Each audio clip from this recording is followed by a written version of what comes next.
All right, this is the. Oh, let me turn that. Let me turn that music off.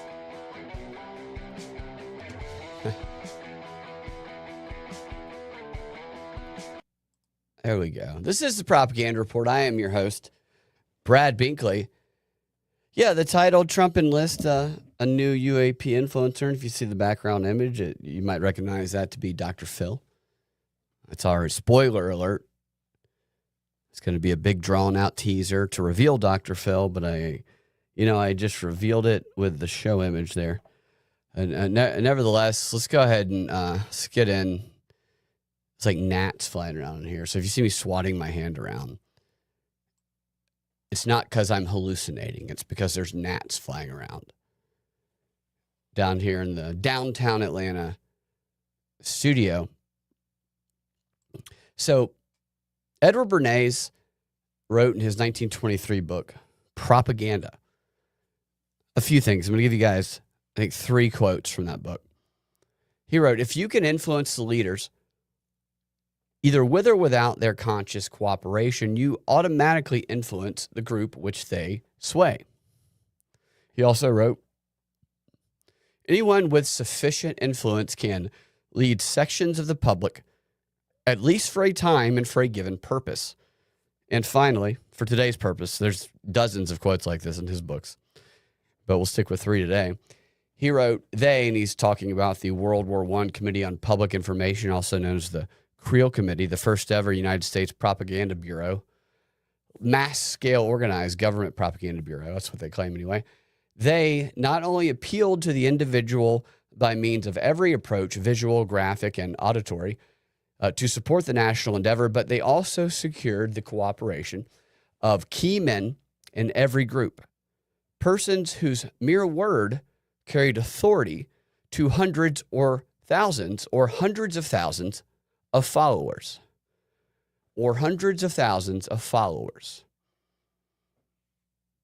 like many people have on social media who frequently speak on issues. I start with these quotes, which they do express Bernays' most emphasized throughout his books and all of his work, propaganda tactic.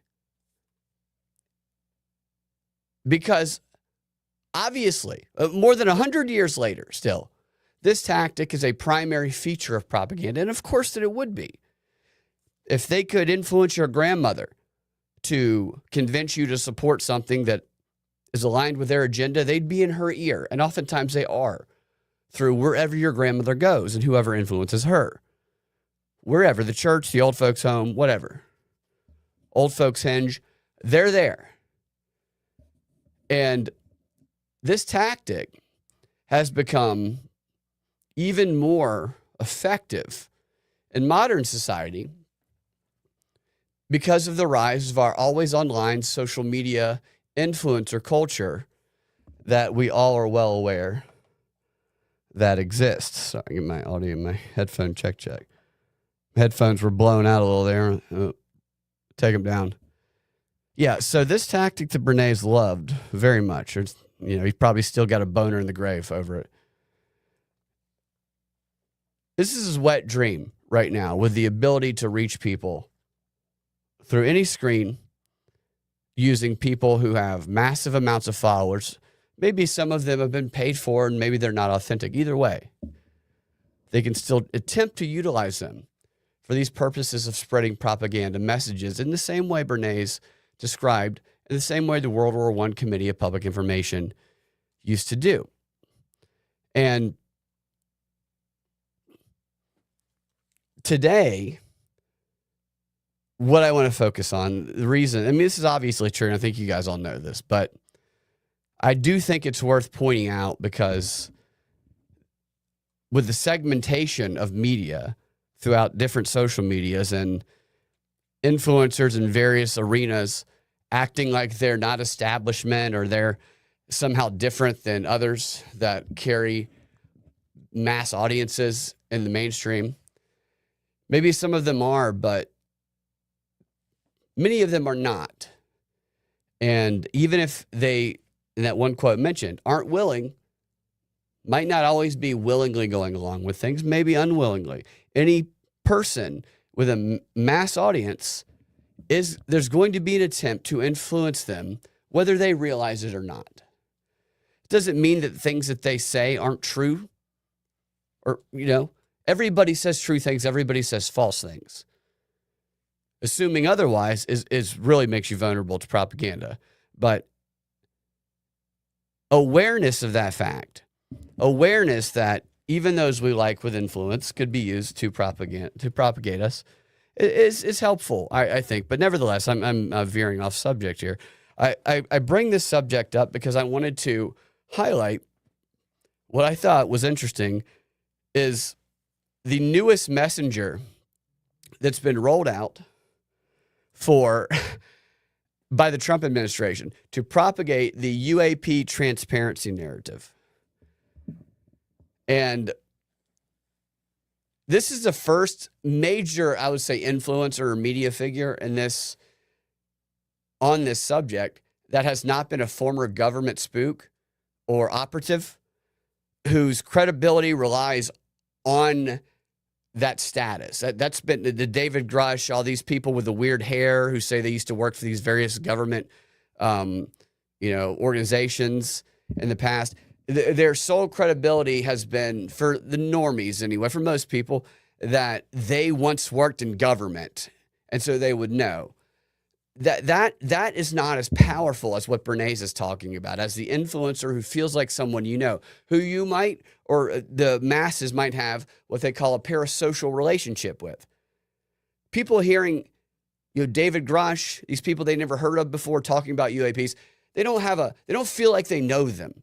They don't feel like part of their family. They don't have a parasocial relationship with them. But someone who some of these individuals, anyway, do have a parasocial relationship with, who they do feel like they know, who is the latest influencer to be rolled out. And I expect more like this to come out in the coming months to propagate a similar message to different groups. The one we're talking about today is Dr. Phil. Now, Dr. Phil might seem like a has-been to you or me. Once a sidekick of Oprah, had a big show on television where he just brought out the cash me outside girl and he spoke plainly to her and said, you need to do whatever. He still has a big audience among stay-at-home moms and anybody who watches Fox News, men between 25 and 54 is the demographic that I noticed earlier. I looked up, and Fox News audience. Still very influential as a right-leaning figure there. Far more influential to that group of people than the David Grushes of the world as military insiders, as I said. That group of people might hear the UAP narrative and not really pay much attention to it because they don't have any parasocial or feeling of, family ties, even as ridiculous as that might sound, to those people. But to Dr. Phil, they do. And Dr. Phil's been rolled out. There will be more like him, as I said, to spread that message to this group.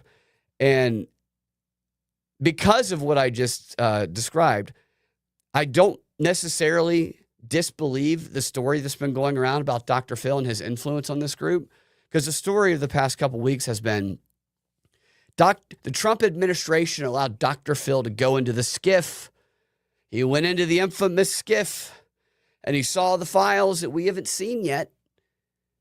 And he came out of the SCIF, and coming out of the SCIF, he did a show, and he broke it down for his audience. He told them, there's things they haven't seen, things have been covered up, things that are just going to be earth-shattering. And because of what he spoke about with his experience, it allegedly led to a 400% spike in Google searches for UAP information. Normally, as I said, I would maybe question it, but I would have a hard time believing it was that much of a spike. But because of his connection with this demographic that I believe those searches probably came from, I think it's definitely possible that he led to a spike, because this is the first person that people sit at home and feel like they know who really have talked about it.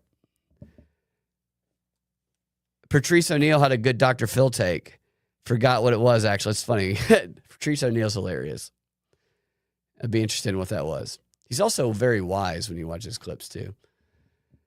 So, Dr. Phil is this UAP influencer. I'm pointing this out because there's going to be people in other segments. They'll hit some of the social media influencers, too, eventually. And he's a little bit of one now because they've kind of blended the old media with the social media, where the old media trying to attempt to pretend to be authentic like the original social media. I don't even want to call them influencers, just alternative media stuff. But Dr. Phil did his show, and he then went on, I think it's News Nation, with the British guy. His name is Collett. You'll see who he is. He's been the guy who was he's the first guy who rolled out David Grush.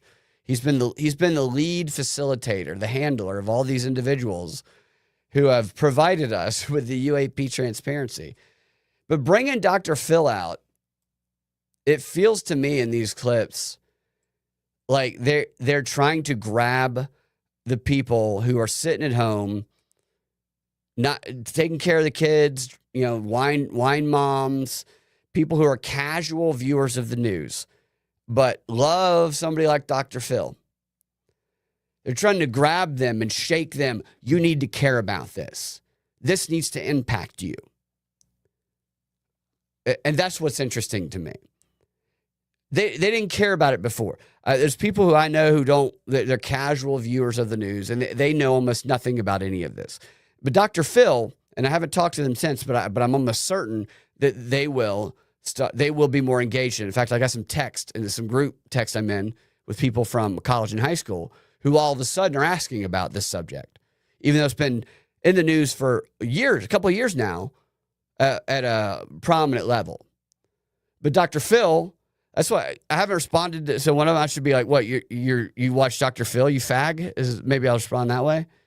But that's obviously why these friends of mine are aware of it now. It's because they've tried to reach the normies with Dr. Phil, and it's just an interesting tactic.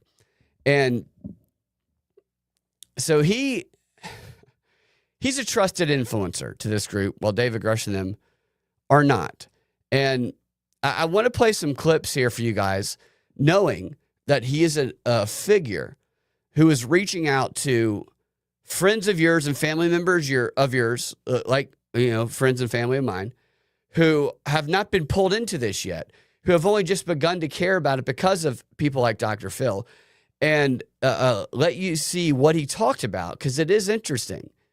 Like he mentioned stuff about after SCIF experiences. He talked about what concerns him with the rollout of this information, about what he learned, about what's true and what's not true. And most interestingly, he spoke about the types of people and those people's emotional and psychological responses to what he believes will be an ontological shock for them, shaking their whole core and their whole reality, and what the government must do to prepare for those responses in wake of this world-shattering revelation to them, and what must be done.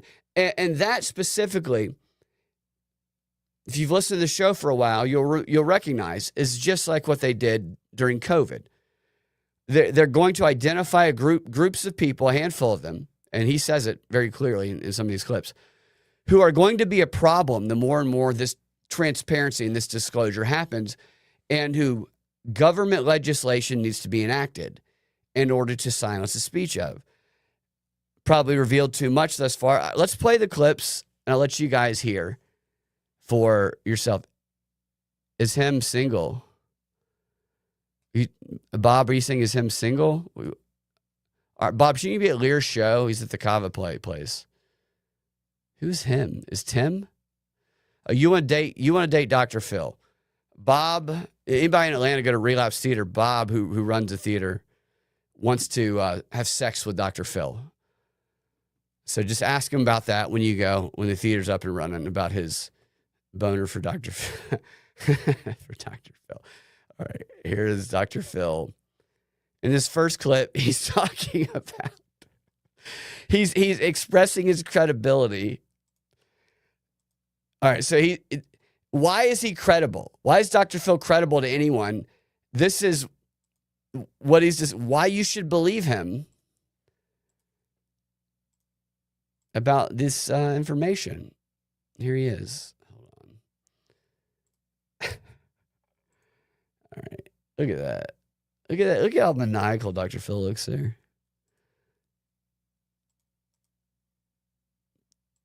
A quantitative scientist, I can't add 2 and 2 and get 5 every time. So that's not my area. But I do know how to seek out and find people that know more about it than I do. And I'm going to take that back so you guys hear a little bit more of this context. Say I'm not some of the deal if this is the case. So this guy Ross over here, this guy's full of it right here. This is the least credible journalist ever, who's been presented as the most credible journalist ever on the subject. Of there being a cover-up, something that obviously the government's denied and continues to deny for some time. But it's quite clear that there has been a cover-up of the UAP issue.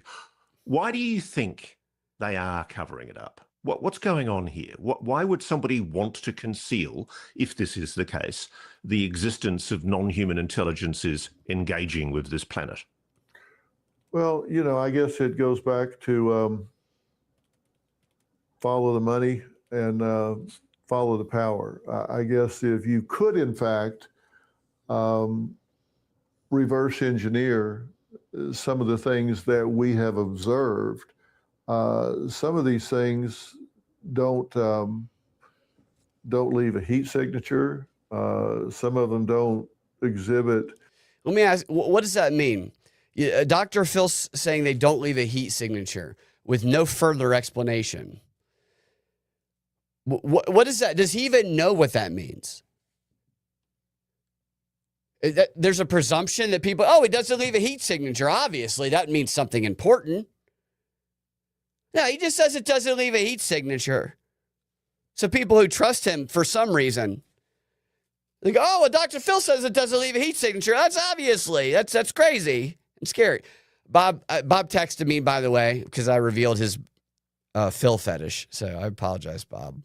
I shouldn't be looking at text during the show, but I figured it was you. That's why I did. Obvious or known methods of propulsion. And I'm just going on what the experts are telling me. As I say, What experts? Who are these experts? Is this guy going to ask who are these experts?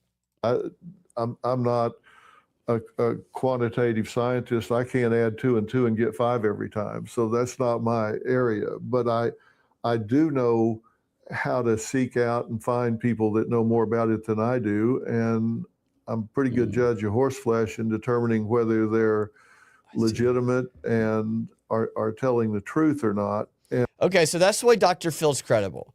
It's not because he knows anything about any of this stuff he's saying. It's because he's a pretty good judge of horse flesh. And he's pretty good at determining when someone's telling him the truth or lying to him. So therefore, what he's saying must be true. His judgment, his ability to, decipher horse flesh is why we should all trust him. I mean, this is the level of credibility that all of these allegations have been at. All of them. None of them have been like, here's the proof, look at this. It's all been, well, you need to trust me because I used to be a former intel. Or I talked to somebody who spoke to someone who was walking past the room that was full of individuals who were highly credible. And they heard them, and I would never lie. So you should trust me. None of it's actually sourced or concrete information. It's just a second and third hand. It's like his game of telephone. And now we have Dr. Phil coming out here saying, well, here's why you should trust me, because I was in the skiff and I saw a bunch of shit I don't understand. But guess what? I know what horse flesh is and what horse flesh is not. And I have sex with either one of them. But I know who to trust and who not to. He didn't say that first part. I'm just implying, like it looked like he was thinking it. Nevertheless, you get what I'm saying. Trust Dr. Phil, bro. That's right, Steve. I don't even dislike. I think Dr. Phil's funny. You know what would be funnier if Dr. Phil was doing this episode with the Cash Me Out girl, and they're both Dr. Phil and the Cash Me Out girl both get to go into the skiff, and then together they talk about it. That's entertainment, and they missed a real opportunity right there. And credible people are telling me that we truly do have Credible people.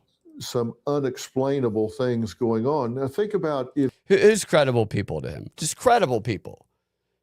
Who are? He just has. You look at his phone. He's got a contact list. He's just got credible person 1, credible person 2. Who are these credible people? if you could reverse engineer and then replicate these proposals. So he skips past the credibility aspect of it. Now he's just repeating the talking points. That it looks like it looks like he's leaning in closely to read a teleprompter. That the font is too small. Look at him. It looks like he's going to fall out of his chair. Navigation systems, all of this ability to make the font bigger, make these turns and not leave a heat signature. And he doesn't know what any of this means. I don't know what it means. He doesn't know what it means. His audience doesn't know what it means. But trust Dr. Phil, bro, as Steve said. Trust in Dr. Phil, bro. Do all the things that they're doing. My God, what are they would doing? Wipe out the oil and gas industry. It could wipe out nuclear power energy. It could. So he's saying all these global things. What he should say, if he's trying to scare people, is he should say there's no heat signature. It could wipe out global, gas factories. It could rape your grandmother. It could rape your sister. It could anally rape you. He should make it real personal if he's just going to make a bunch of stuff up.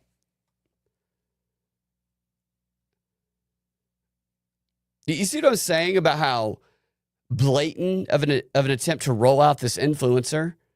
And that's what he is in this context. That's what all these media figures are now because it's all blended together. He's reading off a prompter that he can barely read, saying things that he clearly doesn't know anything about or what they mean, but in an assertive way, specifically to influence an audience. Like, why else is he saying this? He's not saying it because this journalist actually cares or is trying to discover this. This journalist has heard this exact same story, almost verbatim.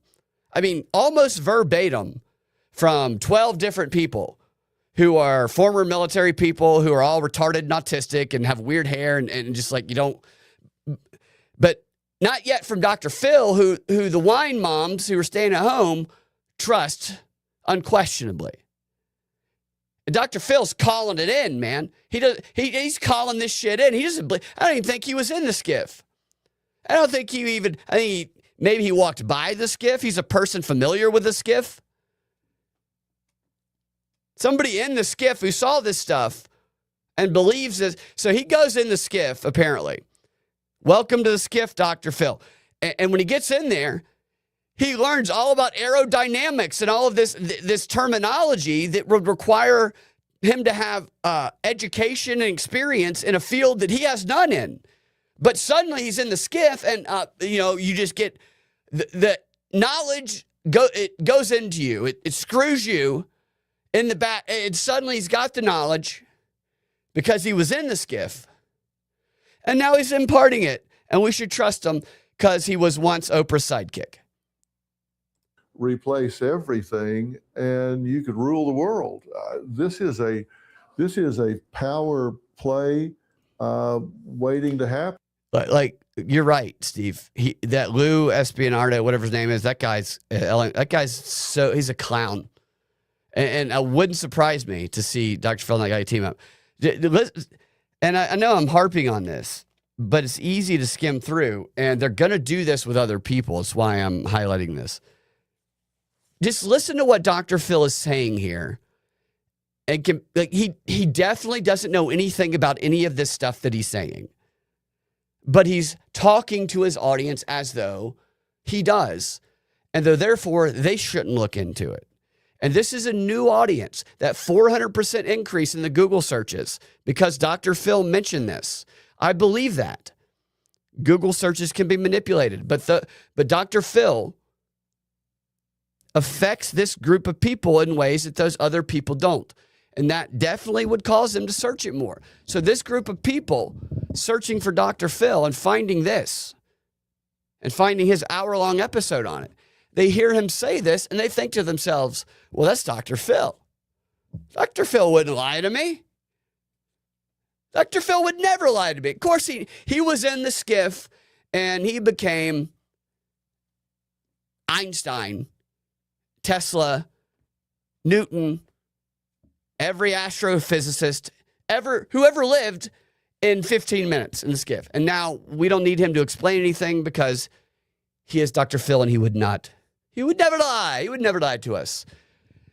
It looks like he's reading looks like he's reading though. He wouldn't lie though. He would never lie. Okay, these Look at propulsion. him. Look at him. He can't even read the prompter. He's about to topple over. 2 and 2 and get 5 every time. So that's not my area. But I do know That's not his area. how to seek out and find people that know more about it than I do. And I'm a pretty good judge of horseflesh in determining whether they're legitimate Fuckable or not. and are telling the truth or not. And credible credible people are telling me that we truly do have some unexplainable things going on. Now think about if you could reverse engineer and then replicate these propulsion, navigation systems, all of this ability. So he's reading that slow because the prompter is going that slow. So prompters have this, and so you can see him following it with his hand. Just memorize your lines, Phil. Doctor. Are telling me that we truly do have some unexplainable things going on. Now think about if you could reverse engineer and then replicate these propulsion, navigation systems, all of this ability to make these turns and not leave a heat signature and do all the things that they're doing. You don't know anything about. My God, that would wipe out the oil and gas industry. It could wipe out nuclear power energy. It could replace everything, and you could rule the world. This is a You could rule the world. Dr. Phil is telling these wine moms, they're going to rule the world. That's what the teleprompter says. Based on his recent understanding of astrophysics and the theory of everything that he gained by going in the skiff for 15 minutes with Lauren Boebert, maybe she screwed it into him. Maybe he plunged his head in her cleavage and all of the knowledge of all of the world was imparted upon him. Now that I would believe. Power play waiting to happen. And so I suppose maybe there are people that are hoping that if they have captured, if they have recovered a spaceship, a spacecraft of some sort, and they can reverse engineer that. Look, I made that bigger so you guys could see how obvious it is that he's reading a teleprompter. He doesn't know, he doesn't even memorize this stuff. Okay, these propulsion, navigation systems, all of this ability to make these turns and this is what it looks like to get a paycheck to deliver a message.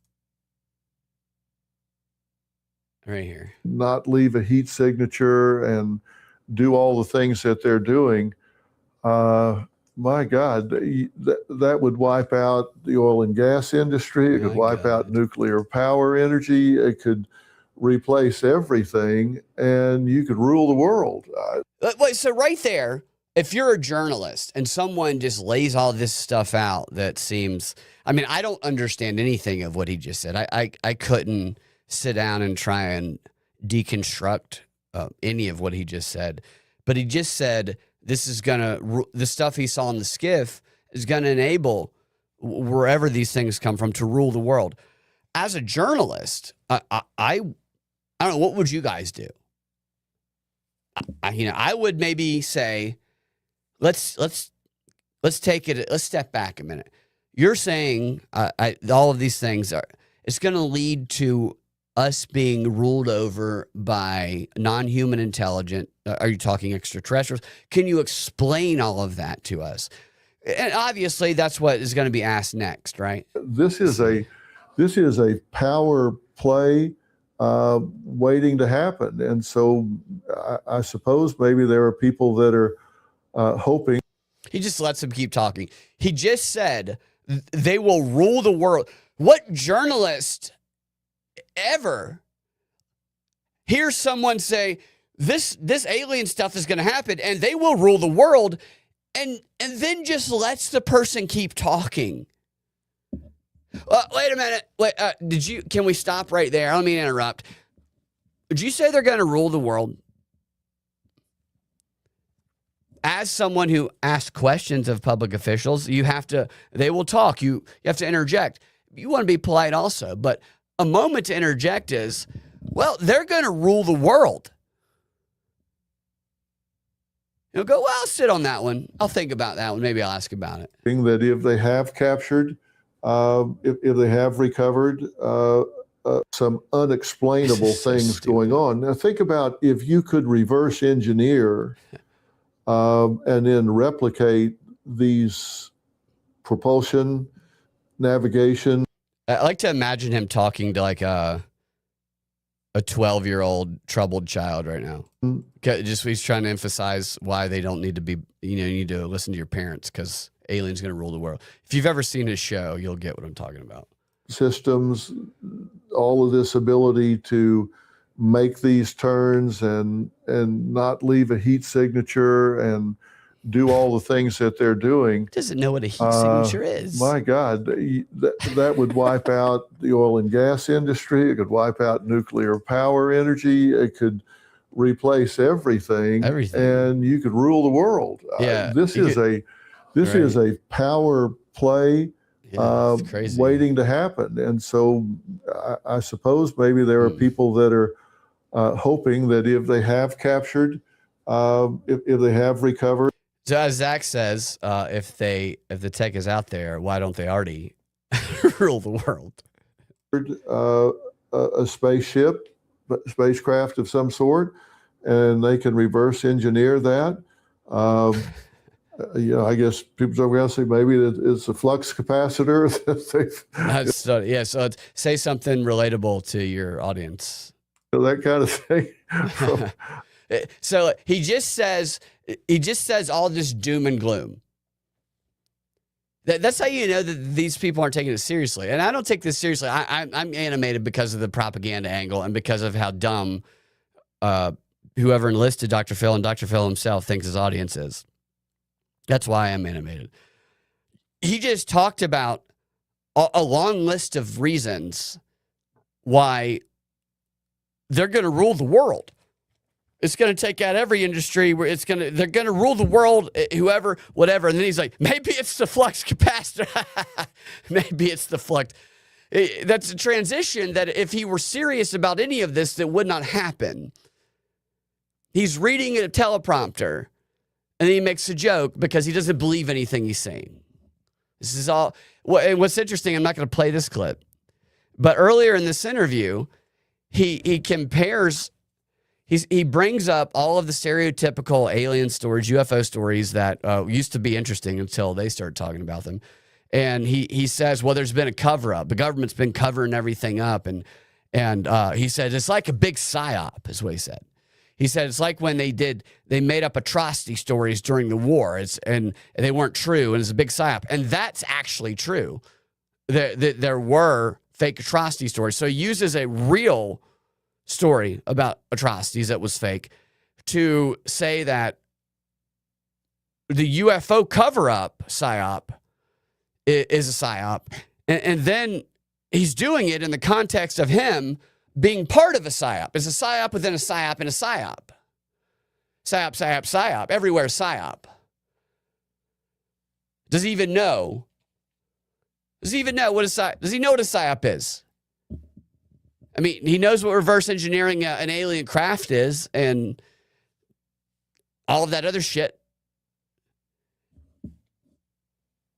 He probably knows. I was going to make a dirty joke about Oprah. I'll stop.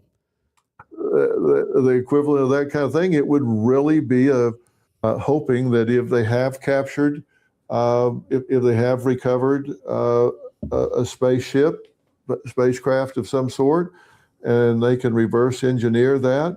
I guess people are going to say maybe it's a flux capacitor. Okay. You're all going to die. It's a flux capacitor.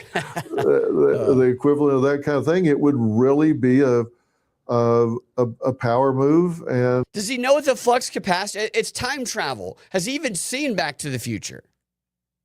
A money move, but it'd be a power move and a money move by who? The aliens? Nothing he's saying makes any sense. And this guy doesn't ask him about it. He doesn't ask him to clarify. I think they're hiding it and craft of some sort, and they can reverse engineer that.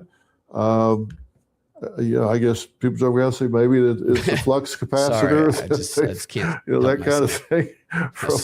The equivalent of that kind of thing, it would really be a power move and a money move. But I think they're hiding it, and I think maybe there's been some good motives for it. Look, and I say that we can infer that there's no. He just said they're going to take over the world. He made a joke about time flux capacitor, and maybe there's a good reason. Aggression here. Why are they concentrating around our nuclear? He's reading.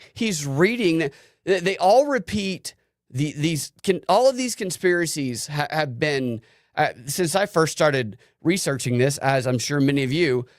These have been common knowledge for decades. He is reading like conspiracy points to hit. Sites, maybe they're learning something. He doesn't believe any of this. Look how he said that.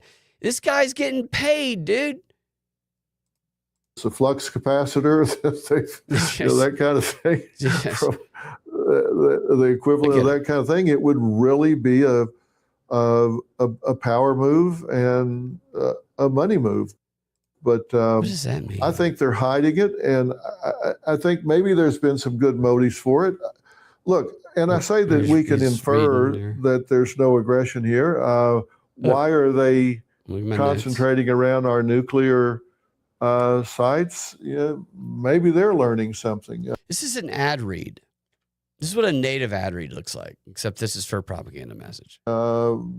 Maybe they're making sure we don't do something stupid. There are all kinds of theories about that, but I think we're capable of figuring out what that is. And if you look back, and this guy here, it's usually Dr. Phil has just said the craziest shit.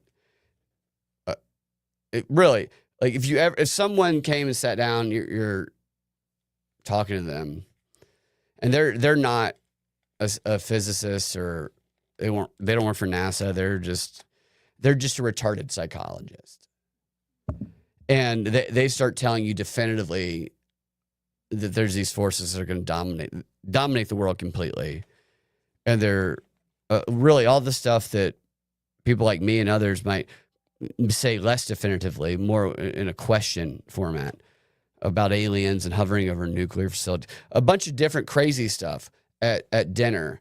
You would just sit there and like this guy, you would just listen. At no point, this guy, Dr. Phil's been talking for like 5 straight minutes here. And this journalist, and that's what this guy prides himself as an award-winning journalist. And the reason he's an award-winning journalist is because he's never done any journalism. Because when you do journalism, you don't win awards. You get suppressed. What this guy does is he is a facilitator of bullshit.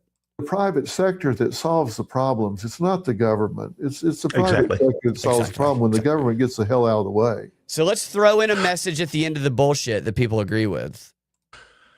You're very likely, sir, to get an opportunity at some stage in the next few months to speak with President Trump. I wouldn't be surprised if he reached out. That's his question. He said the world's going to end. And he's like, you better speak with President Trump. I know I get in the weeds on this. I just think it's funny how ridiculous this stuff is. To you and asked you for advice on how This to is tell stupid. the American public. So, all right, yeah. So this is an interesting and revealing clip here. The Trump administration did enlist him. They brought people in as messengers, as I talked about at the top of the show, to come out and speak to these audiences. And Dr. Phil, look at his eyes there. Look at his eyes, dude. He looks crazy. He looks crazy. Let me show you that a little bigger. Look at Dr. Phil's eyes. What the government knows. I do know that there are people in the White House administration, I suspect we've spoken to the same people, who are toying with the idea of giving the American public information about what the government knows. What would you advise? So what do you think about that, guys? They do this so much. Doesn't that seem insulting? We hear it so often that it's kind of normal now. But these journalists or politicians will come on. They'll say, "You and I have both spoke to people within the government who have toyed with the idea of perhaps revealing information more impactful." What do you think? So it's just like this illusion of a club, and we're not part of it. They know all this secret information, and they can't tell us or won't tell us. It all seems it's kind of insulting, especially since the stuff they tell us is obviously Dr. Phil is like reading a script. The president, if you had that opportunity, sir. Sorry. Well, Some stage in the next few months to speak with President Trump. I wouldn't be surprised if he reached out to you and asked you for advice on how to tell the American public what the government knows. I do know that there are people in the White House administration, I suspect we've spoken to the same people, who are toying with the idea of giving the American public information. Who do you think those people are he's talking about? Seriously. Like, did you think that's just like just a random person? Like, who do you think he's alluding to, if anyone? About what the government knows. What would you advise the president if you had that opportunity, sir? Well, I think what I'm just, I just can't. This whole idea, I know someone inside who's toying with it. What would you advise the president? And giving no details of who those people might be. It could be anybody. It could be someone who just walked in the White House for 5 seconds. I'm going to start doing that in conversation. I'm just going to be like, I know someone involved with the Braves who has toyed with the idea of selling the team to Boston again and getting rid of them.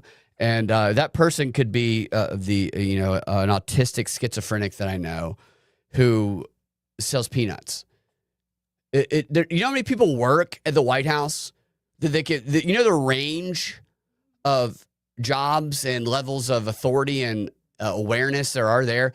And these journalists act like, well, we both know someone in the White House who might allude.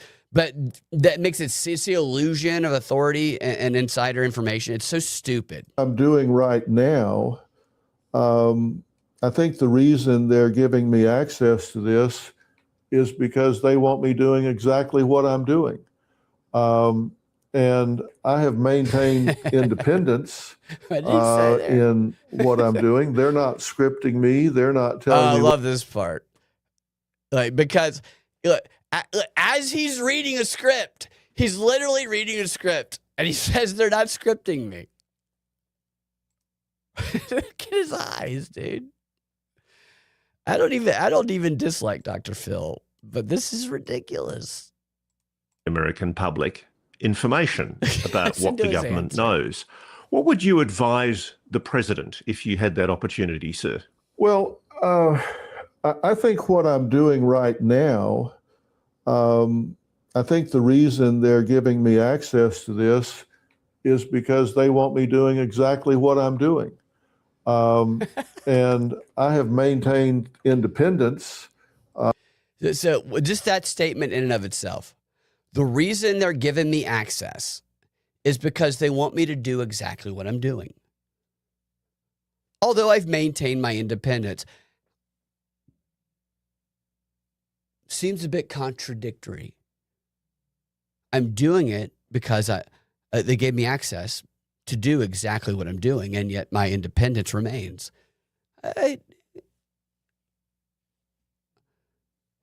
Seems seems like you're compartmentalizing and not embracing the cognitive distance there, Dr. Phil. Listen to that again. Advise the president if you had that opportunity, sir? Well, I think what I'm doing right now, I think the reason they're giving me access to this is because they want me doing exactly what I'm doing. And I have maintained independence in what I'm doing. They're not scripting me. He's reading a script. Look at him. He's reading a script. I'm sorry. Maintained independence in what I'm doing. They're not scripting me. They're not telling me what to say or not say. They're just trusting me to be authentic. He's reading things they're telling him to say. As he says, they're not telling me things to say or not to say. They're trusting me to be authentic. Transparent and transparent. And doing. And I'm sorry I keep playing this. I think it's funny. I know it annoys some of you guys that I do this, but I some of these things, I watch these clips and I don't notice the details of them until the second or third time that I watched them. I didn't realize that he was reading a script as he was saying that until just now. And I have maintained independence in what I'm doing. They're not scripting me. They're not telling me what to say or not say. They're just trusting me to be authentic, transparent, and candid with the American people. What I don't want to do, and what I've made very clear that I will not do, is I don't want to get in what, at the risk of being indelicate, I don't want to create a Fauci moment. I'm not going to say one thing today and then be contradicted by something that is disclosed tomorrow. So he's going off script right here. And it's a smart tactic by him. He has such little respect for his audience that he doesn't even memorize his lines. That he reads a script while telling his audience that he's not scripted.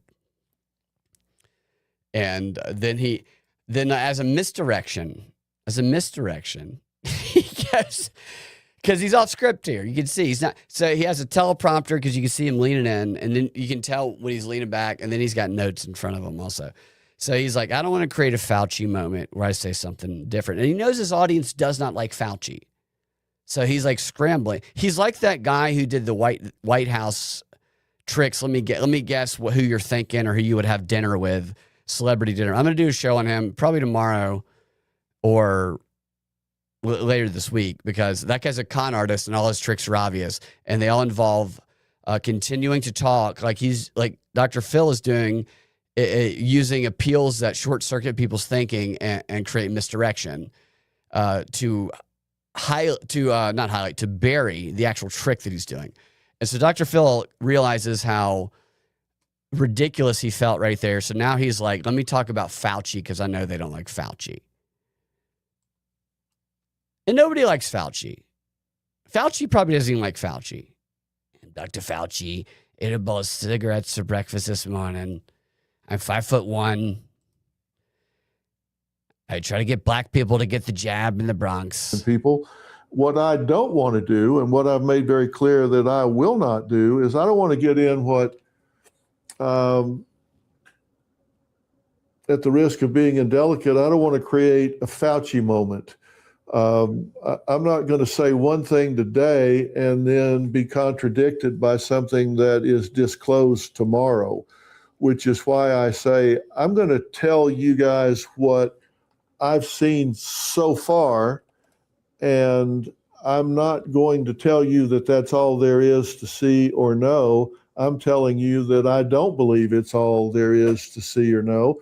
I'm just going to tell you what I've been privy to so far. I'm going to try to put a context around it and help you in your critical thinking about what it means. And so, I mean, what I do is I deconstruct propaganda and I point out tactics, and I would not be doing my job if I really highlighted the Fauci moment there. There was no reason for him to bring up Dr. Fauci, as much as we all dislike Fauci, most likely, watching the show.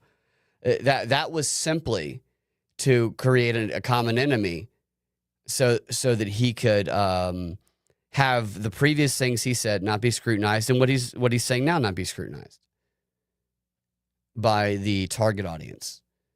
There's no reason to bring up Fauci here except to cover up the fact that you are full, Dr. Phil in this instance, of shit, and you would like to direct people's tribal emotional attention away from your deception. Close tomorrow, which is why I say I'm going to tell you guys what I've seen so far, and I'm not going to tell you that that's all there is to see or know. I'm telling you that I don't believe it's all there is to see or know. I'm just going to tell you what I've been privy to so far. I'm going to try to put a context around it and help you in your critical thinking about what it means and doesn't mean. It's up to people to decide how they fold that into their life. What does that mean in their religion? What is Okay, I'm gonna take this back, and we will hear this clip again. But so what he talks about here, and I didn't intend to go through that long of that clip, but he talks about what his role is as a psychologist. And I had done a show about a month and a half ago about that UAP disclosure forum that went on in DC, that all of the spokespeople from Congress attended and spoke at, and all of these people we see in the documentaries spoke at. It was a major event. And along with that forum, it was like 6 hours of just disclosure stuff. And what they did was they published a document, and I went through that document on a subsequent show that was focused on the psychological impact of this disclosure. And it was done by these psychologists and doctors at all these institutions involved with the Disclosure Project that Boebert and the guy from Tennessee and Anna Paulina Luna, all of them are involved with. And the focus on that I was interested in, and it's a bigger document, but what I focused on the show was the targeting of people who disagree with the main narrative, who distrust it, and the labeling of them as having a psychological disorder. And there needing to be policy created to help these people who don't accept what they're being told. And similar to what happened during COVID, to people who question the main narrative. It's a censorship effort that they put people who have actual issues. They say schizophrenics, people with bipolar, all mental disorders, and then they're like people who can their own corn, people who don't agree with what the government says, and they label them together in an attempt to suppress speech or discredit them, even if they don't suppress it. And that's what that document was propagating. And so what Dr. Phil speaks to here, and I'm not saying that this is some sort of insurmountable thing. I'm saying that this is an effort to demonize conspiracy theorists who fall into their trap. And I consider myself a conspiracy theorist. I have been for a long time. And this is why I point this stuff out, is they've been using other tactics to bait conspiracy theorists into looking crazy. And this stuff is happening now around the UAP stuff, and you have the war in Iran. And in times of war, they always want to suppress the anti-war voices, which are often considered conspiratorial voices. And this is one effort, I believe, to do that. And I'm going to let you hear Dr. Phil's role in this as a psychologist. David Grush, all those other guys, not trusted psychologists that we hear on television. Dr. Phil, however, Dr. Phil's a guy who's very concerned about how unstable people, according to him, might react upon continuing disclosure. Here he is. And you will hear a little overlap. I apologize about that. Here's Dr. Phil talking about how worried he is about the psychological impact, the ontological impact of all this disclosure. You're very likely, sir, to get an opportunity at some stage in the next few months to speak with President Trump. I wouldn't be surprised if he reached out to you and asked you for advice on how to tell the American public what the government knows. You wouldn't be I surprised. do know that there are people in the White House administration, I suspect we've spoken to the same people, Oh yeah, I already who made fun of this. Yeah. are toying with the idea of giving the American public information about what the government knows. What would you advise the president if you had that opportunity, sir? Well, I think what I'm doing. And I didn't notice this before. That's why I stopped it. Look at the edit. So this is a News Nation interview. There's a clear edit right there. So they said stuff and then they edited it strangely. That's weird. I didn't notice that before. Watch the end of the question. With the idea of giving the American public information about what the government knows. What would you advise the president if you had that opportunity, sir? Well, I think what I'm doing right now, I think the reason they're giving me access to this is because they want me doing exactly what I'm doing. And I have maintained independence in what I'm doing. They're not scripting me. They're not telling me what to say or not say. They're just trusting me to be authentic, transparent, and candid with the American people. What I don't want to do, and what I've made very clear that I will not do, is I don't want to get in what, at the risk of being indelicate, I don't want to create a Fauci moment. I'm not going to say one thing today and then be contradicted by something that is disclosed tomorrow, which is why I say I'm going to tell you guys what I've seen so far, and I'm not going to tell you that that's all there is to see or know. I'm telling you that I don't believe it's all there is to see or know. I'm just going to tell you what I've been privy to so far. I'm going to try to put a context around it and help you in your critical thinking about what it means and doesn't mean. It's up to people to decide how they fold that into their life. What does that mean in their religion? So did you hear that? And we're going to hear this religious aspect of it, but that's where I should have started the clip, is where he said his role is going to be, which is that he is here to help you and me in our critical thinking by telling us what this stuff means and doesn't mean, which might sound to some who think critically like he's saying that he's going to help subvert our critical thinking by telling us what something means and doesn't mean before we're able to consider it ourselves. Could come off that way.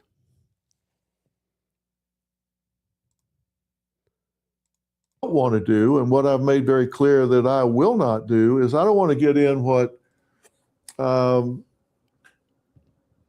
at the risk of being indelicate, I don't want to create a Fauci moment. I'm not going to say one thing today and then be contradicted by something that's all there is to see or know. I'm telling you that I don't believe it's all there is to see or know. I'm just going to tell you what I've been privy to so far. I'm going to try to put a context around it and help you in your critical thinking about what it means and doesn't mean. It's up to people to decide how they fold that into their life. What does that mean in their religion? What does that mean in their comfort in life? How does that mean? What does that mean to them? And how do they talk to themselves about it? But I can help them by unpacking some of this and breaking out what seems to matter and what doesn't matter. That's why I've. So he's going to help us with our inner thoughts about what seems to matter and what doesn't matter. Dr. Phil, that's what he sees his role as. That's not likely to affect you guys or me, but the increase in searches, the people who did those searches, and even if they did pump the numbers a little bit, I do believe that he did generate some interest in the subject that was not there before. Those people who trust him, they trust him because Dr. Phil helps them do exactly what he says. He helps them through their critical thinking process to understand what something means and doesn't mean through all the noise. and what it means to them and their internal thoughts. So he's actually talking about what he does on his show for his target audience, except he's saying how he's going to do it for this alien thing. The amount of people that affects, I don't know. But this is the influencer power that Edward Bernays in those book passages that I started the show with is talking about, is under the guise of helping people through their critical thinking. What people like him and these other influencers who are selected, and that he was selected by the Trump administration to be a messenger, what they're actually doing is subverting critical thinking, and they're telling people what they're supposed to think, what they're not supposed to think, and what it's supposed to mean, and how they're supposed to act based on that. And all that is information. It's not a black pill or white pill or anything. That is simply information about what's going on here and what's going to be going on with other influencers. Because for us, somebody like Dr. Phil doesn't really affect us emotionally. It's kind of silly. But they enlist people in all different segmentations of society who do affect us a little bit more, who we might have more of a connection with, we feel like anyway, and feel like we trust more, and who might not even be as much of a prominent figure in our media landscape as Dr. Phil is, but who might have an influential power on something like X, who we might even perceive as someone who is against the powers that be, but who might actually not be. And for me, that's why it's like, I said I was on Union of the Unwanted earlier.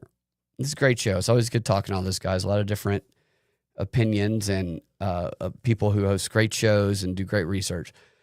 And we were talking about how to, we were talking about how to help people not get swallowed up by the propaganda and how to not get swallowed up ourselves. You can't help anybody you can't force anybody to not do anything or to do anything. All you can do is provide information and talk to people and ask questions. And we can also, like, the second we believe we're above any propaganda or we're above being manipulated, the second we believe that and feel confident about that is the second we become the most vulnerable and easy to capture and manipulate target that there is. And we live in a society right now where so many people believe that they have figured it out. I got it. And it's so obvious that they don't. But because they think they got it, because there's been this transparency reveal on a surface level, that it's all these layers beneath that they're completely oblivious to, or maybe they think they are at a little bit, but not the actual aspects of it. But the confidence and this idea, I can never be fooled, nobody could ever get me, which we all have that ego. We all have that ego. But that ego will make us slaves.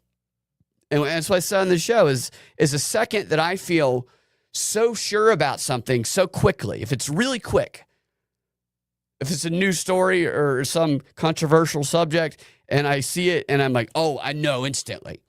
If I feel like I know instantly, then I as hard as it is, because it's an ego thing for all of us, I say, wait a minute, that I need to look at this a little more because I haven't thought about this at all. I felt it. And that's what propaganda is designed to do. It's to make you feel things and act on things without thinking about things. And when I have that, I've tried to equate that feeling of instantly feeling like I know right away with something that is, that's the most dangerous path to take when it comes to a belief. Because if you're not questioning anything about that instant feeling, then whoever triggered it in you can pull you in any direction they want. And I try and think about it that way. And it's not easy. It's difficult.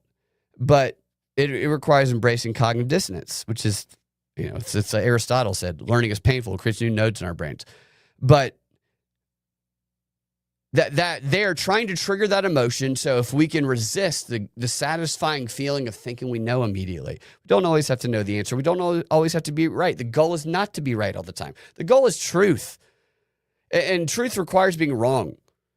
Like, the goal is not to be the first person to be right about something. Now, if you're trying to cash in on stuff, yeah, okay. You want to say the most sensational thing online? Okay, it's different. But like, if it's like this battle with humanity and all of us being subjected to propaganda, we're trying to not be pulled in one direction or another that might be against our best interests, then the recognition that our emotions and are being pulled in decisive directions, and our decision making is attempted to be taken away, critical thinking subverted by powerful emotional appeals. If we recognize that, then we can resist it. It's like when someone throws, like, it's like a hot chick throwing her pussy at you. Let's be honest, okay? If you recognize that it's a honeypot, then you're going to be able to resist it. So all emotional appeals, online, social media, news, whatever, that just powerfully pull you to an instant direction, just look at it as a honeypot using that pussy to try and make you stop thinking. I'm retarded. Okay, I understand that. But that's not a bad analogy. It's a pretty good analogy. Let's just start it with it. We'll finish up with Dr. Phil's quote here. And do you have another Said, one, the two things that I can say with confidence in their religion. What does that mean in their comfort in life? How does that mean? What does that mean to them? And how do they talk to themselves about it? But I can help them by unpacking some of this and breaking out what seems to matter and what doesn't matter. That's why I've said the two things that I can say with confidence to the American people and to the rest of the world is there has been a huge cover-up, and there are things going on in our atmosphere that we cannot explain.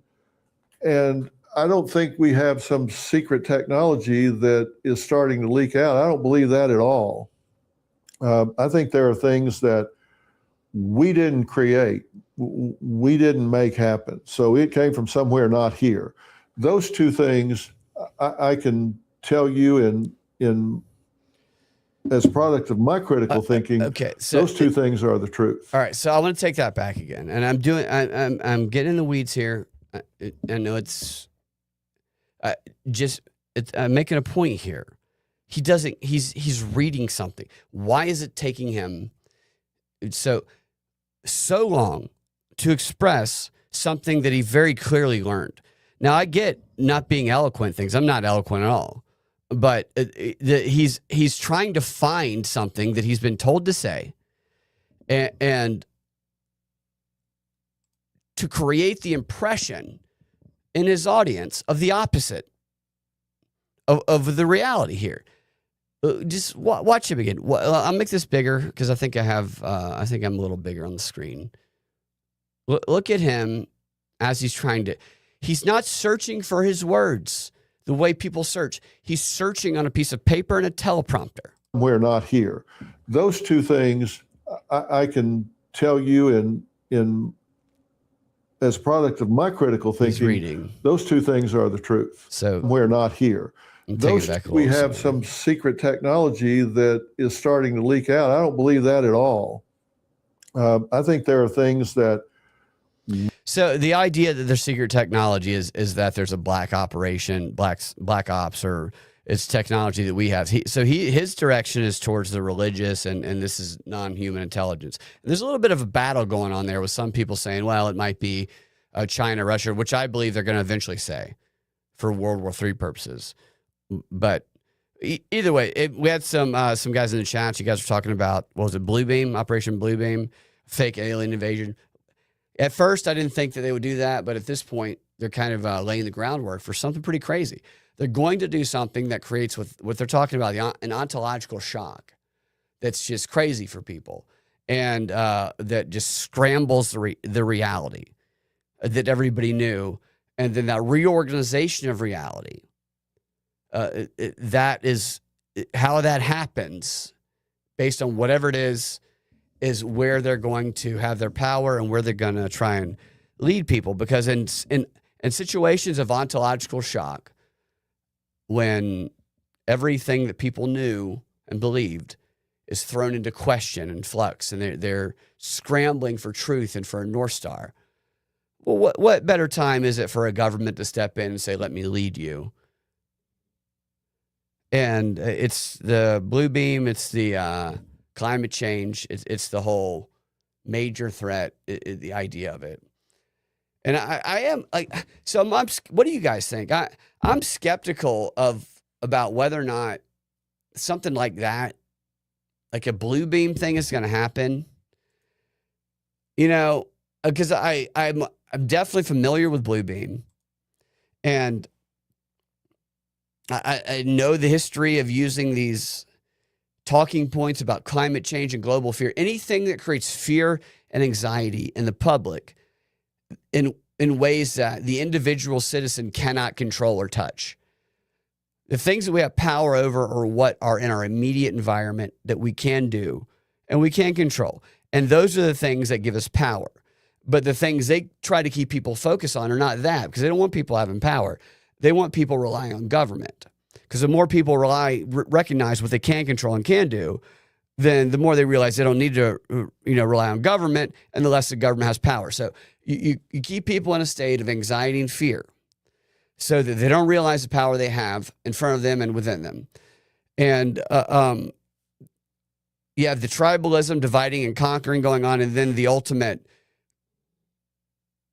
expansion of global government based on a common fear that the public is just terrified of and could do nothing about. Project Bluebeam, climate change for some. Do you guys think something like that's going to actually happen? Like some sort of event? I'm not convinced yet that it will. It feels like they're definitely preparing the grounds for some sort of terrifying thing for people, I think. Whether it's true or not. But the projection of an actual alien, I'm not convinced will happen.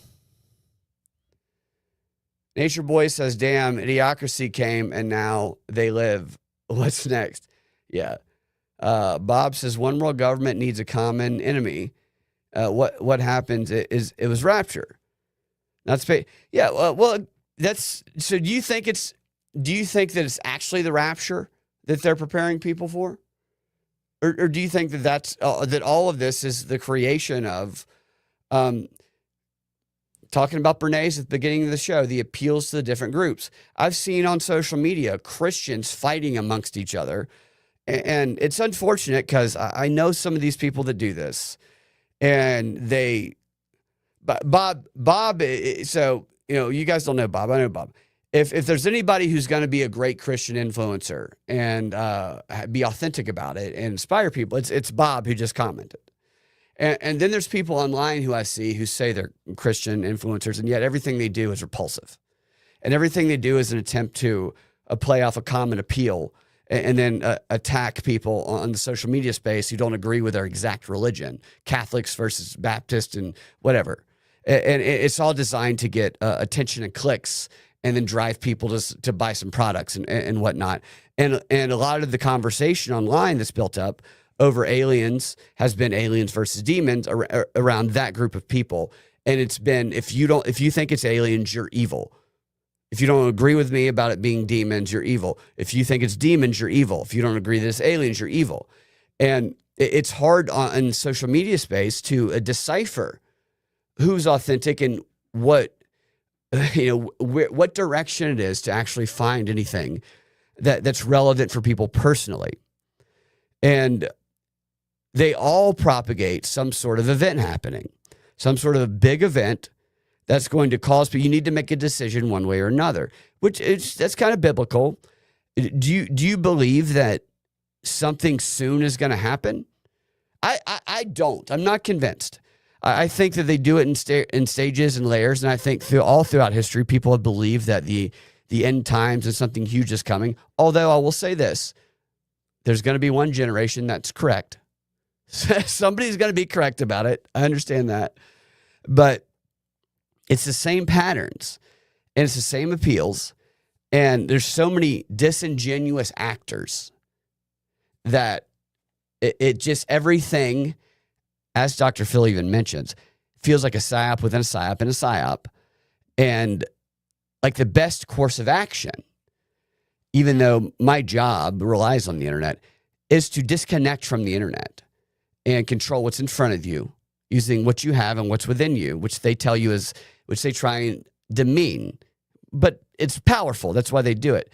And acting locally, growing locally, that's what they don't want. Everything to me seems like a distraction from what's truly powerful about the individual, all of it. That doesn't mean there's not an end times coming. I don't think there is, personally. I hope there's not. If there is, it might be. What do you guys think?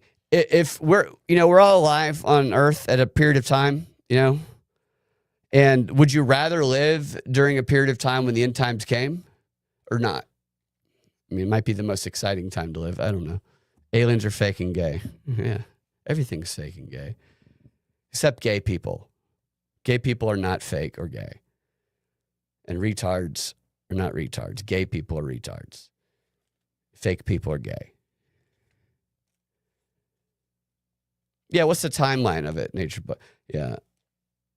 Nature Boy says, I've been part of a great deception that has been planned for hundreds, if not thousands of years. If not, yeah.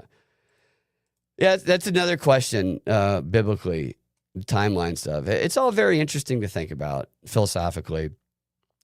And I think it's great to have conversations about it, as long as people aren't using it to divide and conquer. And social media has just, it's poisoned the conversation. I mean, it has. It's just, there's so many people. I think you're on X, Nature Boy. Some of you, Steve, I think you're on X. I'm sure all of you guys are, but I know that you guys are. I've seen you guys on X. Nobody has a real conversation about any of this stuff on X. All they do is attack each other. That's all they do. And I get that that's the algorithm. And I see some of that stuff because I know these people. I know these people personally. I've done events with many of them. I've been paid to do events with them. Like, I know them. And in person, they're nice people. Online, they're pricks. And they're unreasonable. And I look at this through a lens, because I've been telling people lately that deconstructing propaganda is like the worst profit model that you can do in a world where the best profit model is spreading propaganda. Because you try to engage critical thought and discussion when we have limited brain resources, and you're fighting against emotion, which controls all of us. It's an unwinnable thing in that. I mean, it's not unwinnable. I shouldn't say that, but you put information out there, people can take what they take.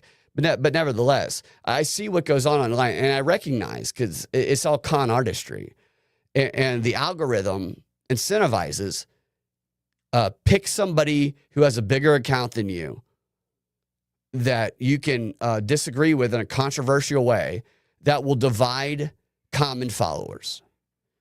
So that's kind of it used to be people, you attack people who are on the other side of the aisle. What it's become is find a crevice, and this is another Bernays thing. You find all these cross sections of society, and you group them off. Find a fraction point and a united group within a group, on the right or on the left. Find a fraction point with two groups, a group on the right. This side of the right disagrees with this side of the right. Attack them hardcore for something that they disagree with you about, and call them do the same stuff you do when you talk about the left, and create a huge controversy around it. Engage the comments and your followers and their followers. Cha-ching.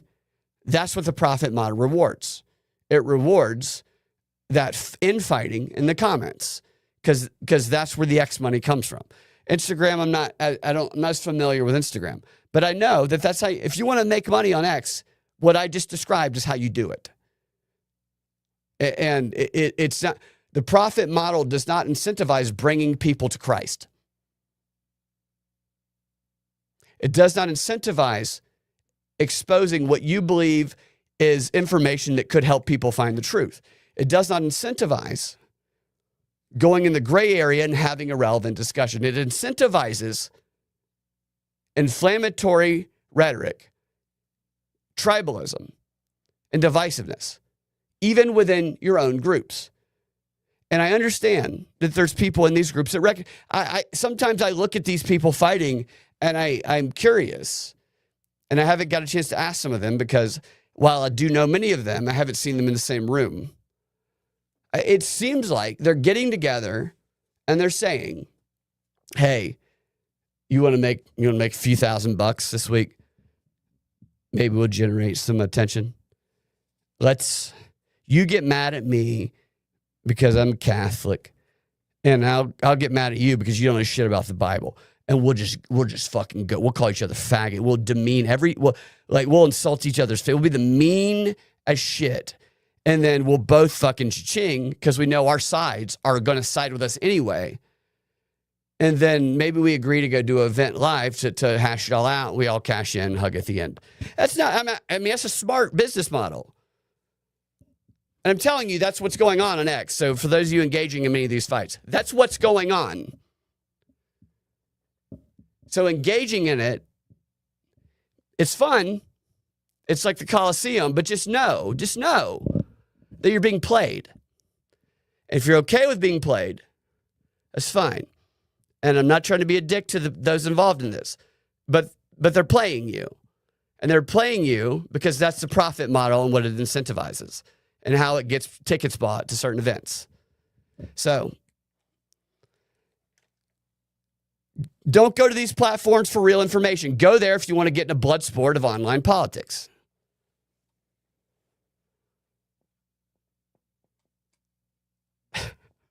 I personally, let's see what Vision Daily says. I personally believe we live in a time called Satan's little season, where he goes out and deceives the whole world. It's possible. It's tough to be able to prove or disprove stuff like that, and the end times are going to come, and it's just like, I feel like we're all human, and we all have flaws, and just trying to be the best person we can possible, even though I know I fail at it at times, oftentimes, but trying to deconstruct it all and solve it and getting angry at people who don't agree with solving it, our explanation of it. It's like, for me, I'd rather find a reason to be like, hey, we disagree, but like, what can we hang out about? What's cool? What's human about us? And it's, everybody has different, not everybody, but groups have different beliefs about religion and whatnot. And I know that they can come into conflict, but maybe they don't have to. Maybe the conflict is what our attention has been focused on. And I understand the different angles in the different books. I do understand that. We're all human. And this alien thing is kind of, for me, is an unexpected divide in the online community with the discourse of, I should have known, Bob, because Bob, I've watched stuff you've sent me about the aliens being demons and whatnot. And some people believe angels, even, which can be demons. So I'm not unfamiliar with that, but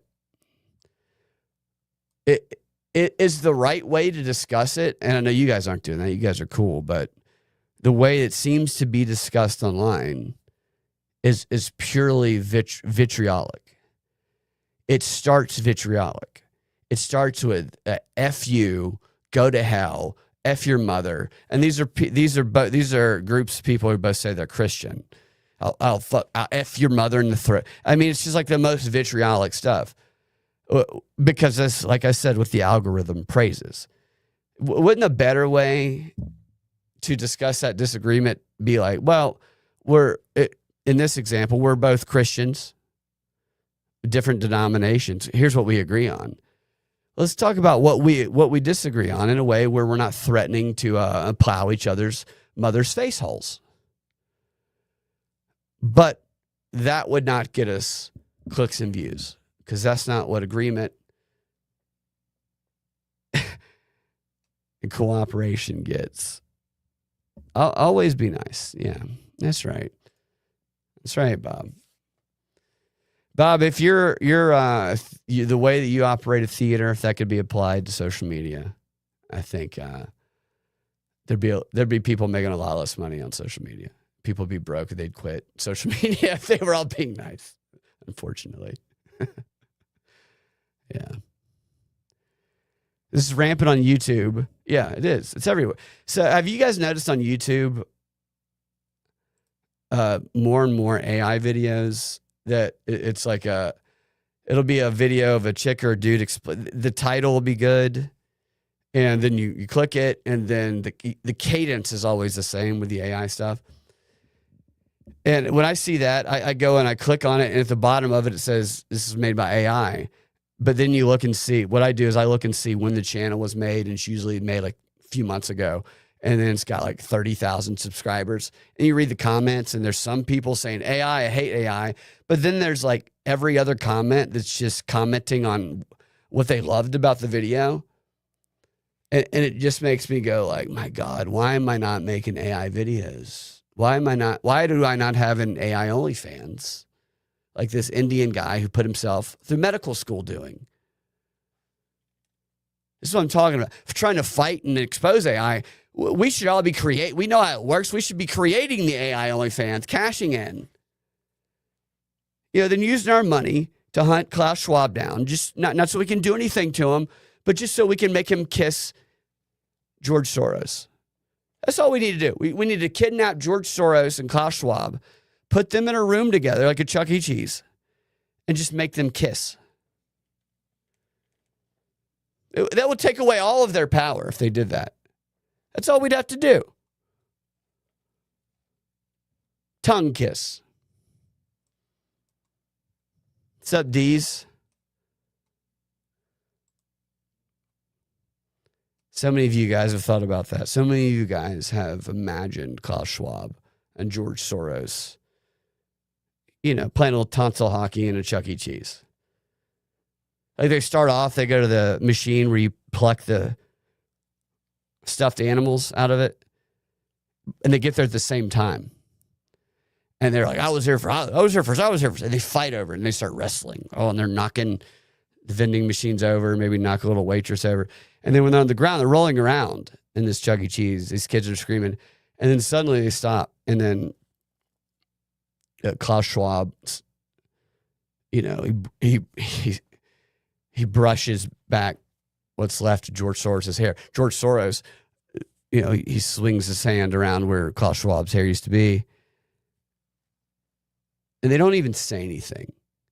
They just lock eyes. And they realize that they're on the same side. That everyone else in that Chuck E. Cheese is taking up the resources that they should have, and they should kill all of them. But first, they should make out.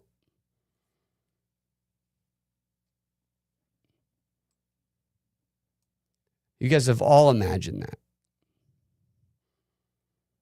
And that's the start of a horror movie. Everybody runs out of there.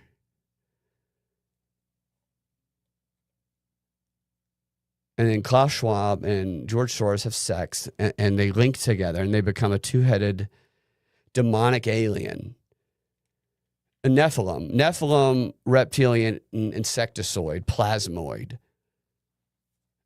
alien, a non-human intelligence two-headed monster that the Trump administration is fully transparent about.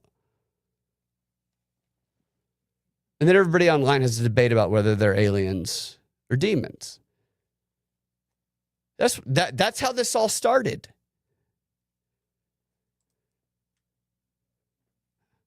What do you guys think? Is that any more unreasonable than the arguments we're hearing? Vision Daily says we all fall. Yeah. I don't get too hung up on if people believe exactly what I believe. We're all wrong, and I'm probably wrong on Satan's little season. No, look, and that to me is the best type of mentality for having discussion and going forward. There's no, you don't have to have the answer about anything right away, even though it's incentivized on social media too. And that's a whole psychological trick. There's a book called Influence written by this guy, Cialdini, who was part of Hillary Clinton's campaign, I think, in a couple of her campaigns when she ran against Trump. But the idea is that you get people, you bait them through this bandwagon effect to make a public commitment on something and a belief on something. And once they do that, they double down and they become unreasonable about it. And they become, they fight anybody who goes against it. I mean, it's a trick. And if the idea of just like saying, well, I don't have to fucking know the answer. How could I fucking know? That doesn't, you don't get clicks by really saying that. And so people want to get on that. They want to join in on their biggest influencer. They're Dave Smiths. They're who are they're what's the dude's name? The libtard from Young Turks, whatever. All of the retards who are the big influencers who say things that we agree with and they say them eloquently, but who are fucking retards. The Tucker Carlsons, all of them, even though they sound different and fight each other, they're the same retard. And they'll fuck each other in a pile, okay? And they don't give a shit about anything they say. Look at their history. They all switch positions and they profit off the opposite of fucking position. And then they act like they're attacking it. And people are like, oh, they switched because they got wise. They got wise. They drained the money out of one side. They went to the other. They're draining it out of the other. That's not all of them, all right? That's how I look at all of them. That's how I look at the information they say. And like anybody who's trying to pull you emotionally in one direction or another, even if they're well-intended, fuck them. Fuck them.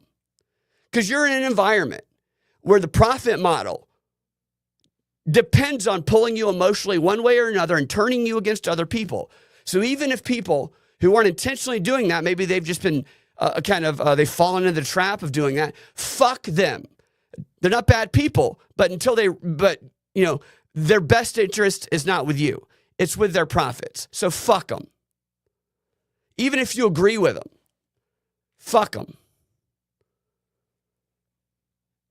I'll go full retard every fucking day, frighten me. Sink Uyghur. Sink. Isn't his cousin or his nephew is, what's his name? The guy dressed like Mao all the time. What's that guy's name? Y'all know who I'm talking about. Hassan Piker. That's right. That's the left. It's like him, and they compare him and Nick Fuentes. What do you guys think about Nick Fuentes?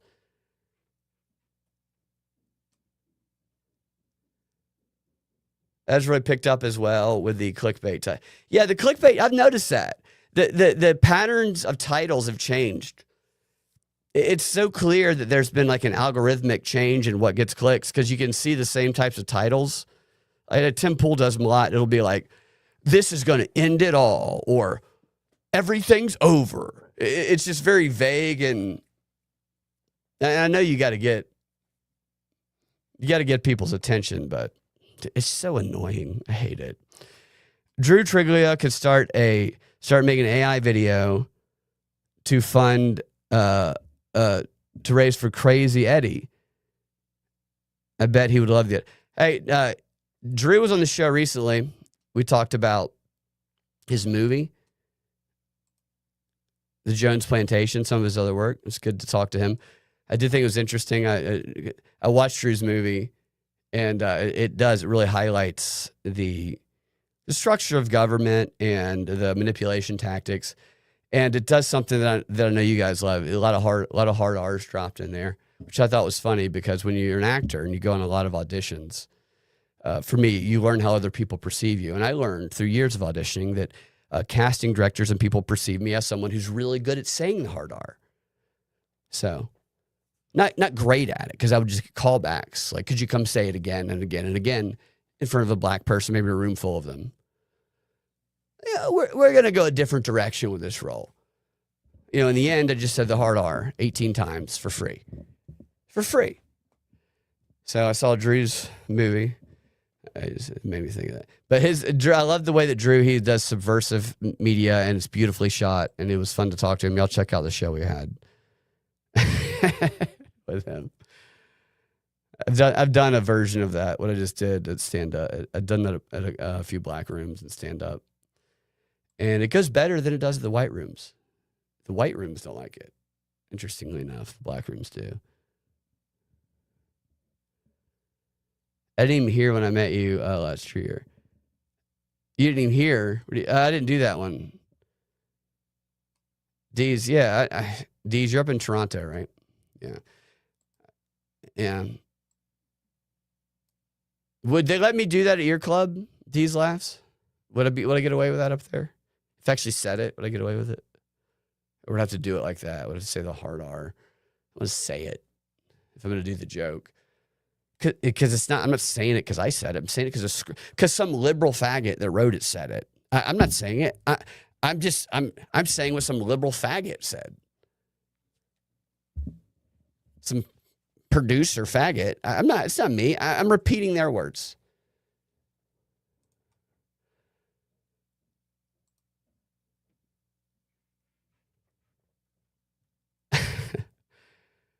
You wanted to hear me casually drop it in conversation. We got White saying vinegar.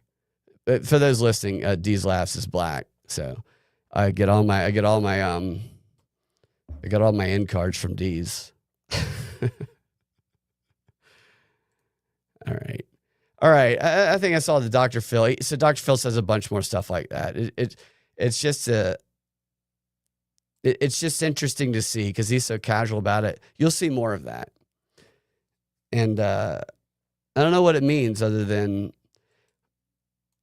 I think when they enlist people that are a little closer to us that affect us more, I think that's, for me, that's the time to recognize the tactics being used because it's easy to see it in Dr. Phil because we don't really give a shit about what he says. But if it's somebody that we trust, that's when it affects us. Nevertheless, let's end on a couple lighter things. This damn bundle of sticks.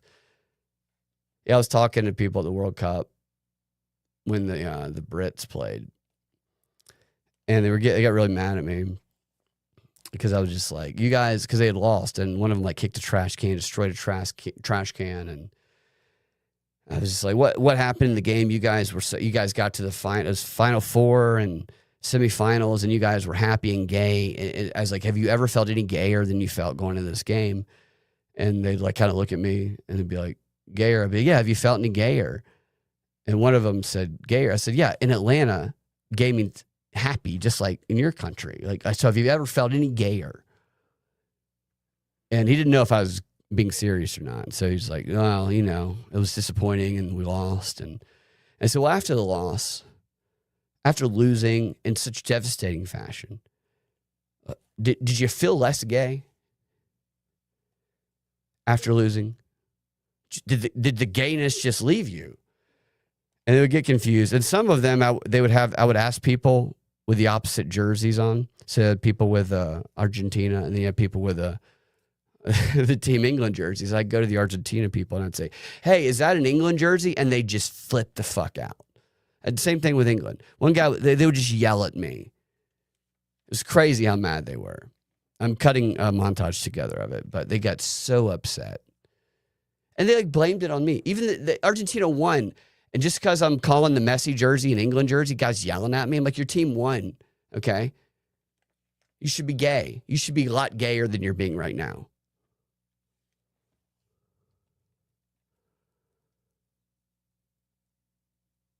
Almost every so-called researcher on YouTube is bought and paid for. It feels that way for sure. Somebody commented on mine the other day, and they told me I was like one of the most suppressed accounts, and I feel that way sometimes. I don't always. I see the tactics people use, and I feel kind of dirty using them, so I don't do them. And I understand that you can do certain things and get more attention, but the times that I've like done like the weird titles that other people do don't even work. It doesn't. It's you say certain things that are hitting the trends. It is easy to be a con artist online. It's you look at the trends, you just say shit, you act like you're self-righteous, you buy followers. Here's what people can do. And I've told you guys this before. If you have enough money, and it does take a lot of money, but if what you want to do is be an online influencer, is you get a bunch of money from somewhere, and maybe you pretend you retired at 37 and drove across the country because of COVID, even though your dad gave you all the money, but you pretend you did it. And then you say you got really mad about everything. You buy tons of followers on X and YouTube, X prominently. And then you don't use your real name, and you spend a period of time pretending to be an ethot. a liberty thought, and then you build up your following pretending to be a chick. Not even relying on that mostly, but you know, if you are pretending to be one thing that draws attention and followers, and then you switch to something else, maybe a person who's openly a guy, you're going to have the same audience. And one is going to get a lot of followers, and then the people aren't even going to remember who they followed when you switch, because you can change your handle on X. And then you can buy all these followers with the money you got from your father. And if you buy 100,000 followers, you will lose a lot of them. And this is all con artist research. You can do this. You can research this shit and it will tell you how it works. And you can do it if you have the money. You can do the same thing that some of these people do. But because of the bandwagon effect, people will see your account as meaning something because of that large number that they see for a brief period of time, and people will start following you because of that number. So the losses that you take, you will gain in followers, and it will overcome the amount. So the fake paid for followers serve the benefit of bringing in real followers to replace them. And then you periodically post things that are just copying almost exactly what the latest trending black woman is saying, who's pretending to be one thing. That might make some of you upset, but you just say it and you act like you came up with it. And then you say, this is a really hard, look, some of you guys have got to hear the hard truth right now, but I'm going to say it. And you use the exact same bombastic formula. There's a fucking formula these assholes use. It's like this. They break up the paragraphs and they go, wow. I know this is going to be hard for a lot of you to hear, period. But I'm not afraid to say it, period. This bullshit has to end, period. Then they just copy and paste something that the other person who they're mimicking said. But they act like they're some sort of righteous person and that there's some sort of authority figure.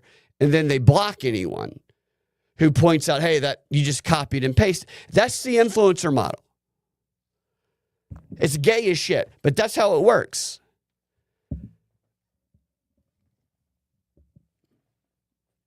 And I do this all the time. There's no money in doing this. There's no money in doing this and me in pointing this out. I've met these faggots in person. They're faggots. They're weak. They're fucking pussies. They can't even look you in the eye. They're fucking faggots. They hide behind a fucking keyboard and they make shit up. And people think it's just so fucking crazy how gay most of them are. And like I pointed out because I'm trying to because I know people who've been conned by them. I'm trying to help people not get their money stolen. And people are like, oh, they're mad at me. I don't even ask them for fucking money. I ask for less money than like anybody. I'm just being like, hey, that cocksucker's stealing your money. And they're like, oh, what'd you call him a cocksucker? I want him to steal my money. It's just like, these are the things I get animated about to emphasize the point. I don't care. But it's like, why? It's like, who gives a fuck? If everybody did, the only reason that shit works that I'm talking about, and you can pay other influencers with big accounts to act like you're their best friend, and they'll say, this is the most underrated. Like people pay people do that shit all the time. It's native advertising. I'm not faulting them. Why would you not do that if you had the money? Why would you not do that?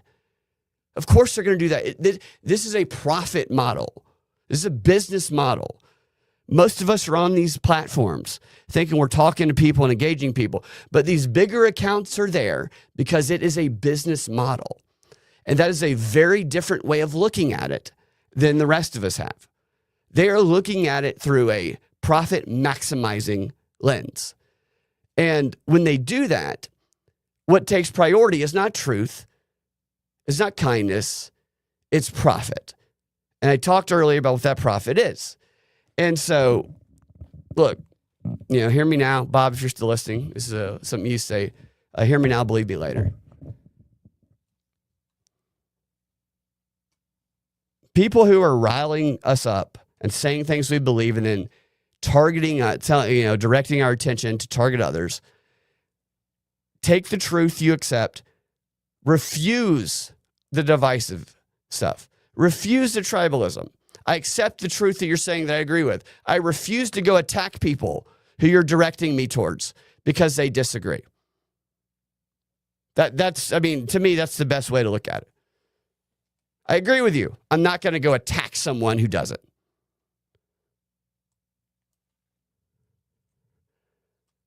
Brought to you by Pfizer. That's funny. Yeah. That's another thing. Like, I didn't get the vaccine. Our show, we were one of the first to, I talked about event 201 on WSB. First mainstream news outlet to talk about it. First one. Went through the documents. We went through all of that, and I didn't tell anybody what to do. Monica didn't tell anybody what to do. We were doing that show. We just presented the information, which was, in part, they are testing. They won't test the vaccine in question. This is Pfizer vaccine on people who are pregnant and old people because of a risk of death. They will not let them in to the trials. And then the first people they give it to when they roll it out are pregnant people and old people. And so we presented that information to people along with presenting people with the Event 201 stuff. And we helped people who lost their jobs. We helped people who needed a vaccine exemptions. We connected people together. We were never trying to drain. So all these people who pretend like they were the first movers on that, which I know they weren't because I was there. They say shit like, "Oh, you must have been No, I wasn't, motherfucker. I was ahead of this shit long before all you fucking motherfuckers. Not you guys listening, but these fucking fake influencers. Because I know who fucking and they're all like, "Oh, you must have been." No, dude, I'm telling people to have the same reason and do the same type of research and due diligence that I did back during that period of time. It's no different. It's no different. It's the same level of due diligence. And you have these influencers using the COVID period that they weren't even ahead of to act like they're like some high and mighty bullshit. Like some people got the vaccine. Some people act like if someone got the fucking vaccine that they're like, they don't have a right to say anything. Fuck that. Nobody could fucking know. They've been doing mRNA research for a long period of time because they want to use it as life extension technology. And people made a decision because people were in certain situations where, for example, maybe they have a condition where they have to go to the hospital every single day. And the hospital will not let them get the life-saving treatments they need on a daily basis if they don't get the vaccine. What are you going to do in that situation? You're going to take the vaccine. Otherwise, you're going to die a lot sooner. And these people who are running around like they're some sort of lord of, why I said this about the vaccine, so you should trust me about this, even though they were way late on it, acting like they're better than anybody else when they weren't in the same fucking situations other people were in. They can go fuck themselves. And I see all these fucking people around. And they fucking con people based on this fucking illusion of some heroicism that they have. They're full of fucking shit.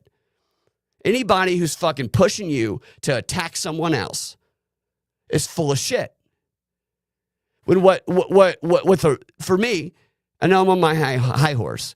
For me, the right thing to do is take in the information you have and to look at what you can control, what you can do in your own environment and the skills that you have and take power and take action with what's in front of you instead of all this shit that creates anxiety and fear and is designed to increase the bottom lines of not just those in politics, but those influencers who are running this cocksuckery all over. Even if they say shit you agree with, if they are enticing you to be helpless or enticing you to focus your attention on anything other than what you can do with the power and the greatness that you have, fuck them.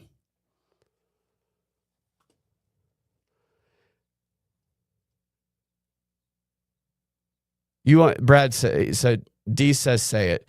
I'm going to read D's comment. He says, I'm that nigga. Haha. I didn't get it either. God, bitch. So I said it. He gave me the pass. No, I know. That's the thing that gets me worked. I don't get worked up about politics one side or another. What I get worked up about is when people are disempowered by con artists who are exploiting what we're inclined to believe, what our biases are, and our cross section of interests that Bernays talks about in those quotes at the beginning. That's what makes me mad, is good people being deceived based on the data. People with more money and all these people who act like they don't have money. It's funny. People be like, "Oh, I need all this money. I don't have any fucking money. But my Porsche broke down." And your Porsche broke down. They're doing a money bomb and shit. Oh, I gotta raise money. I don't have any fucking money. And then the next week, oh man, I got pulled over in my Porsche the other day. I was trying to drive to my townhome in Miami.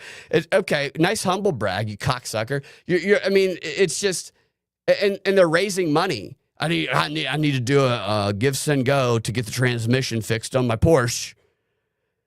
And people are just like, if they say the hard R, then they're like, oh, better give some money to them for free speech. They're conning people. Because people want to be involved in something. Want to be involved in it. Be involved in fucking making yourself great. Because all this shit's a distraction. Go offline. Don't watch my show anymore. I'm serious. This is how I make a living. I'm telling you, if being online, it makes you get focused on things that take away from the greatness that you could be, don't watch my show. Don't watch any show. Go offline and separate from it. You don't need any of this shit. Because what you have within you, when you can extract it and you can build it and you can apply it to the world to help people, you have greatness. Get away from this. Don't watch any shows. This is why, like, it's conflicting for me because I love meeting people, but I also recognize when there's like people are being conned. It's tough. I'm going to get some comments. I'm going to get some fucking comments too. You know what this happened to me the other day. I made a comment about Candace Owens. You guys know I don't like Candace Owens, but I also don't like 2PS USA. I don't like any of them. I see them all the same way. I've made that very clear. And all these influencers, or if I say I don't like Candace Owens, it's like, well, you must be a Zionist. Well, no, because the people who say that, I've actually exposed TPUSA long before these motherfuckers even knew who they were. I've exposed their propaganda tactics before any of them were even aware of it. When Candace Owens worked there, by the way, who was getting paid by TPUSA until December 2025. They're no different to me. And Candace Owens was on a Russian. And that's not to say she didn't say true things. She does. Of course, they all say true things. They all say fucking true things. They have to. What's the best way to get somebody to disbelieve something that's true? You put it in the mouth of someone they hate. Okay? All of them say true things. You got to look at the information. Candace Owens was being interviewed by this Russian station. The Russian station guy goes, so it sounds like you might run for president. It's been talk of you running for president. And what she said was, she goes, I'm not going to run for president. I'm going to run for dictator. Because if I were elected on the first day, it's what I'd run on, she said. The first day I would get rid of Congress and I would become dictator because I'm not going to waste time with Congress.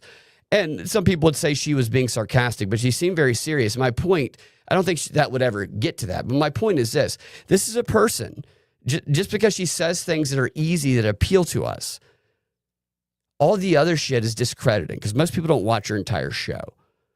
And that's the problem because she says a lot of things and they're going to use that to discredit everybody. And this is not a person you want to give power to. Same thing with TPUSA. They're all the fucking same. But this divide has happened online where you can't criticize one without being labeled the other. And what you actually see are people saying kind of almost everyone who talks about this situation online agrees that Tyler Robinson was in some way probably involved. And there's this straw man of he's the lone shooter. I've literally not heard anybody say, other than the prosecution, and we haven't even heard their argument because it's the pre-trial stages. I've not heard one person say that they think he's the lone shooter. Not one. And yet, the argument against is, if you think he's the lone shooter, you would have taken the COVID vax. I'm like, who said that? That's a straw man. Nobody said that. Literally, both sides of this has said Tyler Robinson was involved. He was probably involved through the Reddit forum.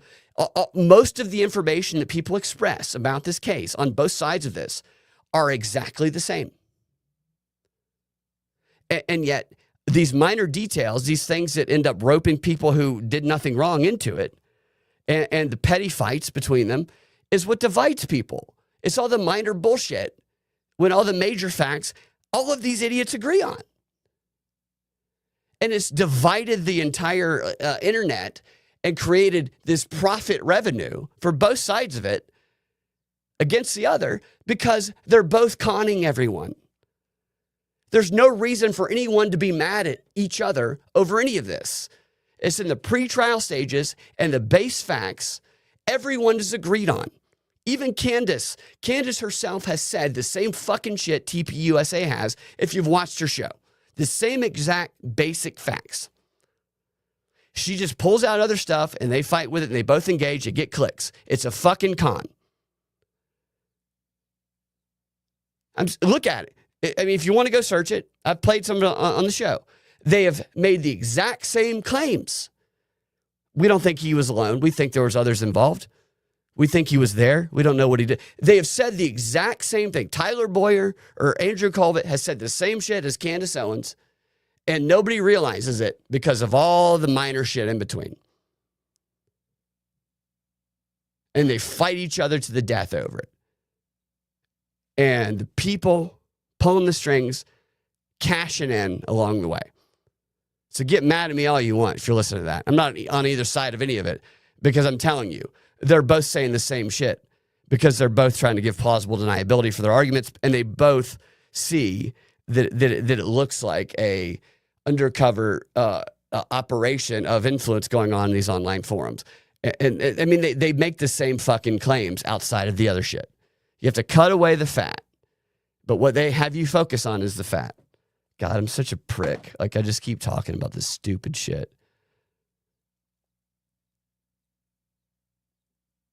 I don't even know if it even... Candace Owens is a super straight husband. No, he's super straight. Yeah, he's straight as fuck. Deez gives me a lifetime pass, but I'm a real one for sure. Thank you, Deez. A lot of people have no idea who they are. Meeting a person was amazing. That's very kind of you to say. Yeah, it was great to meet you too, man. You and your buddy drove down. That was a fun time. That was my favorite event of the past few years, the Third Eye Carnival, and Steve and all that. I mean, that was getting to meet everybody and hang out. It was a lot of fun. The lightning strike and the comedy show. So, you know, I meant to get out of here an hour ago, but I got to end. I've been really intense tonight. Got triggered. Yeah, Candace is a plant, and whether she knows, but in the quote at the top of the show, Bernays, willing or unwilling. I don't know if she's willing. She seems to be. She describes Erica Kirk, and I agree with her description of Erica Kirk, pursuing fame and power, dating famous people, doing anything. I agree with that, but that's a description of herself. Like, her and Erica are almost the same. It's kind of crazy not to recognize that. In the way it's just her history. People ignore the history, and every time you say something about one, like you say something about Candace, go, well, what about this tweet? I'm like, I don't care. I'm not all of those details that you're focusing on. I don't give a shit about them. I'm not making a claim that anybody did anything. That I'm not saying that I know what the answer is. I'm not saying that this is definitively true, or eating the Fed slop, or saying that that's not true. What I'm saying is that these are two groups of people providing information that should be questioned equally.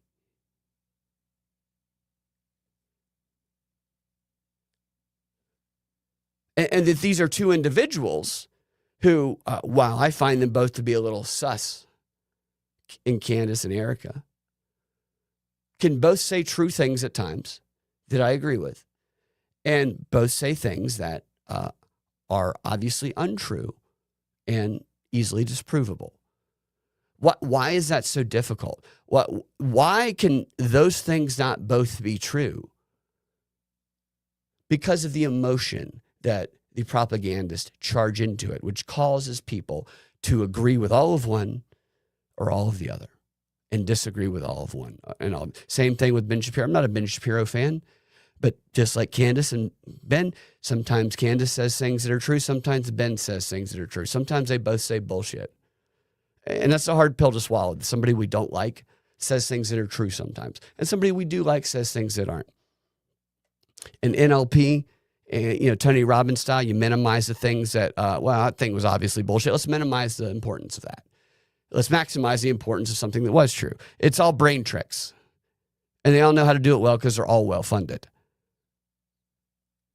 What I was going to say a second ago is somebody requested a refund recently for, they got charged on Patreon, which I didn't even realize we still had this tier.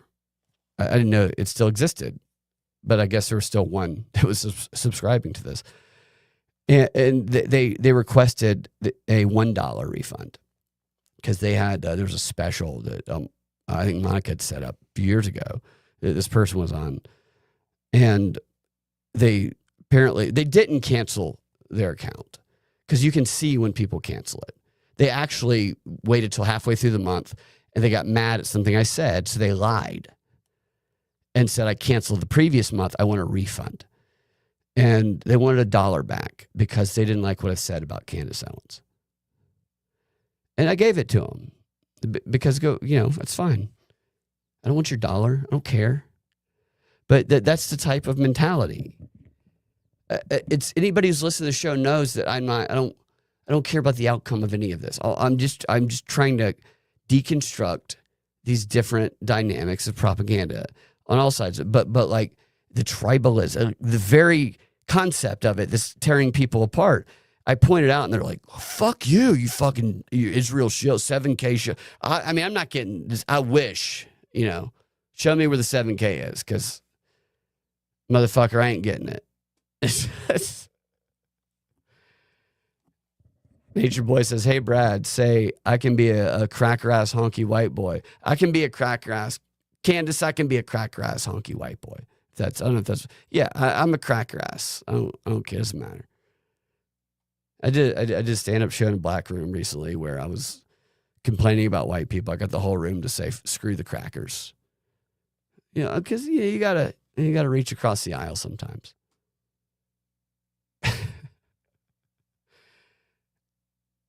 All right.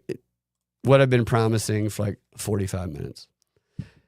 I love all you guys, by the way. Thanks for listening, all you guys in the chats. We got a nice audience here this evening. If you're new here, you probably think I'm crazy. I am. I'm a little crazy. I don't care about anybody's side. I care about when people get mad at each other because of propaganda tearing them apart. That's all I care about. I'm just a saint. I'm just saying I'm just a saint, I'm on a high horse is all it is.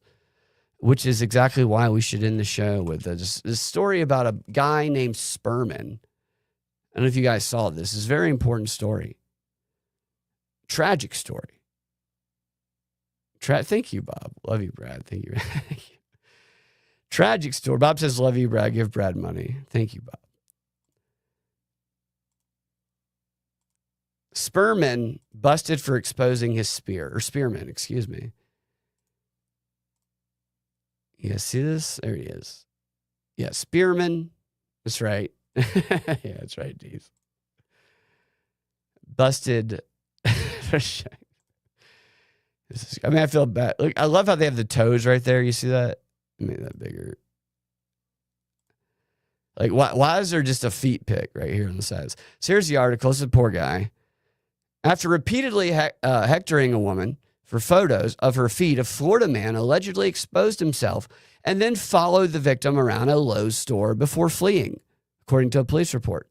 The aptly named Lyndon Spearman, 20, was arrested for indecent exposure in connection with the creepy incident Tuesday at the business in Lady Lake in an Orlando suburb. As detailed in an arrest, the victim told cops she was completing an Instacart delivery at Lowe's when an unknown man approached her and, quote, repeatedly requested photographs of her feet. After declining the man's request, she accepted his phone number, quote, in an effort to end the encounter and continued working. As she walked away, the man, later identified as Spearman, called out to her.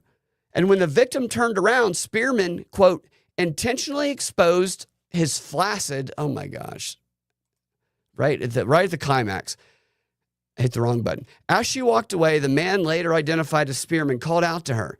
When the victim turned around, hold on, I got to put this back. I hit the button. I knocked the thing off the screen. It goes right at the peak of the funniest part. I blew the punchline of the story there. I'm such a failure. I just hit the wrong button. All right. As she walked away, after giving him the phone number to end the encounter, the man, later identified as Spearman, called out to her. When the victim turned around, Spearman, quote, intentionally exposed his flaccid penis and declared to her, "Call me for some dick."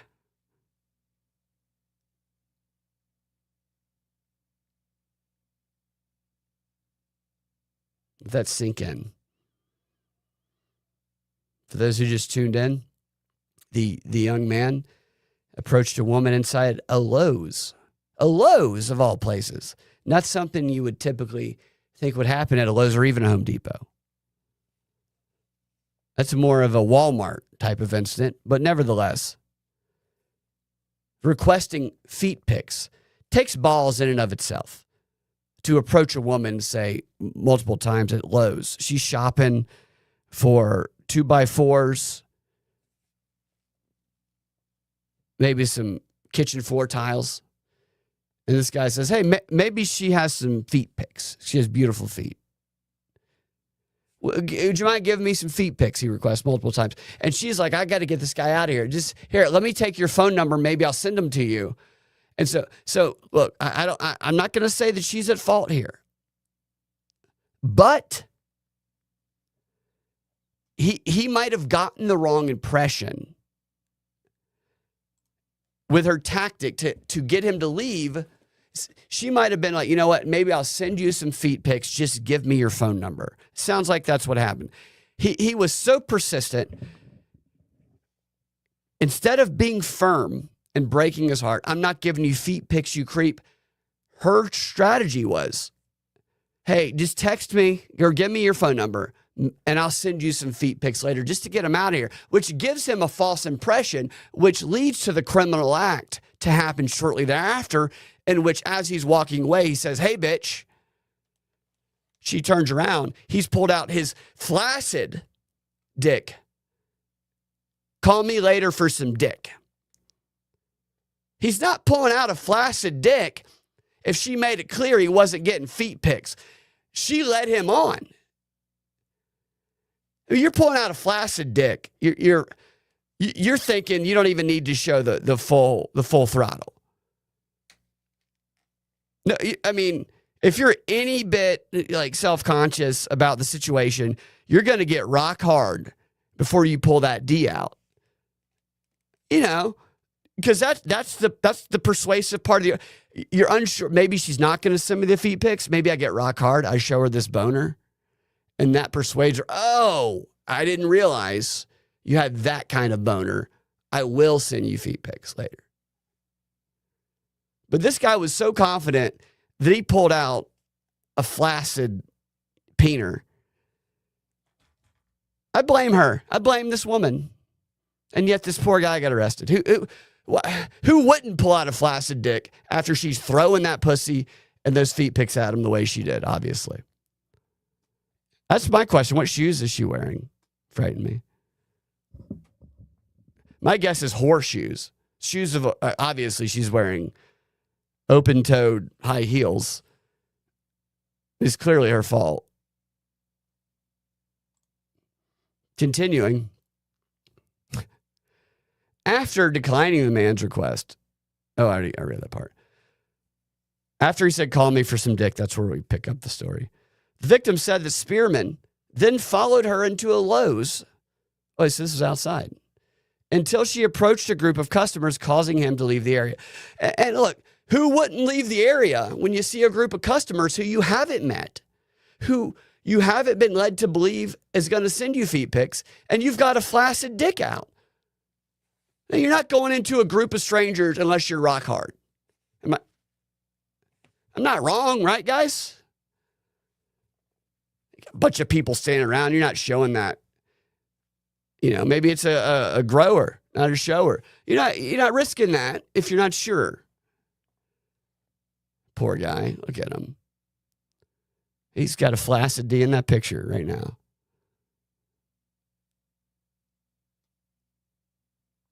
During the subsequent police interview, Spearman reportedly made admissions that substantially corroborated the victim's account of the incident. Yeah, of course he did. Because he thought that I think he thought she was on board. Spearman was then arrested and then booked into county jail, from which he was later released on $1,000 bond. This story, I don't think, paints the whole picture. I'm joking and exaggerating a little bit, but not all the way. Do I think it's appropriate to approach a strange woman outside of Lowe's or in any hardware store and ask for feet pics, even if they're bare feet, sandals, hooker shoes? Do I think that's appropriate? No, I don't. But do I think it's a criminal act to ask? It's creepy. It's not a criminal act. Do I think once the request is made, does the burden then shift to that which the request was made of to say, no, get away from me, that's creepy? Yeah, I think a little bit.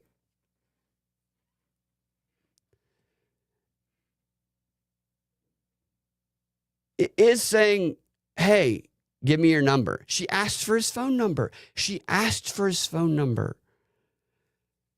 What do you guys think about this? The guy is obviously creepy. There's no doubt. Ballsy. He sees a good foot and he shoots his shot. Don't we tell people to shoot their shots? The guy took initiative. Even if he misjudged the situation, he took initiative. That's a guy you want working in your warehouse. You want somebody taking action. He took action. He saw a foot he went after it. Didn't read the social cues. Nevertheless, if somebody like that, probably autistic, then after taking that shot, what he gets out of that is a phone number. In his mind, he sees a foot. He wants to have sex. He wants to stick his penis between the big toe and the little toe, or the second toe. And he goes after it. And the outcome he comes away with is a phone number. Does that not sound like a win for him? Does that not sound like, wow, I'm on a roll? I was bold. I got a number. I'm going to continue to be bold. Let me whip that flaccid D out and make sure she's clear on my intentions. Hey, call me for some dick. Like, the guy is just following the progression. Is it creepy? It is. Is the woman scared? Probably. Is it a dark alley? I don't think so. But who's to blame, guys? Who's to blame? Feet pics, or it didn't happen. That's right. Yeah, where are the feet pics? Show us the feet. Show us this. Show us these feet. Show us this woman's feet. That's what we need to see. I'm not advocating for anything creepy. I'm just saying, ladies, if you're creeped out by a guy who approaches you and asks for feet pics, best response might not be to ask for their phone number. Could create the wrong impression. That's all I'm saying. This poor guy, look at him. He looks creepy. He looks upset, honestly. He's got great hair. Look at him. He's like, I thought we had something. You gave me your number. You think he just shows his flaccid dick to anybody, this guy? Probably not. Like, he doesn't show his flaccid dick to somebody unless he's comfortable. Like, that's like a trust exercise. You don't show a lady your flaccid D until you know that, they like you for who you are. That tells me there's more of an emotional connection here. That's, if I'm his lawyer, I'm putting her on the stand, and I'm walking through the whole situation.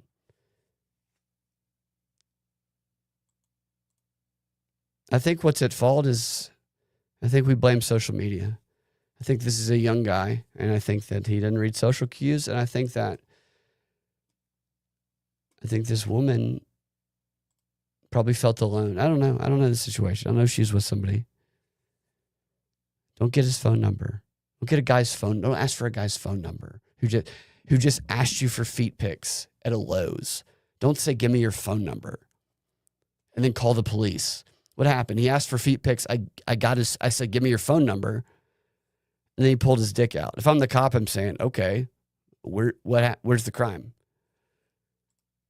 It's not even hard. If he's hard, okay, if he's hard, then maybe that's like it's like he's coming at you, but he's not even hard yet. So.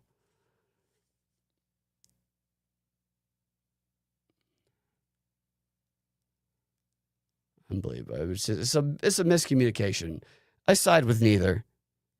I side with neither the Zionist or Israel on this situation. I don't know which side they're on.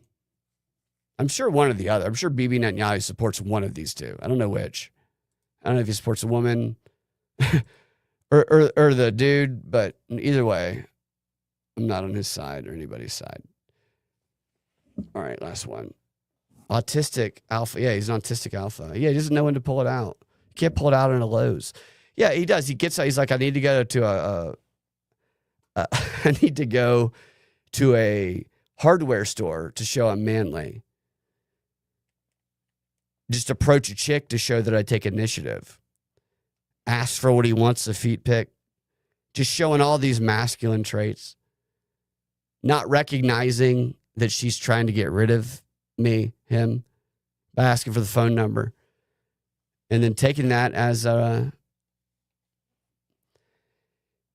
want your phone number, and then as you walk away, if you could please just, pull out that limp D. That's the autistic alpha, D's last describes. The problem is a failure to communicate. I agree. And the police should have done that. The police should have sat these two down,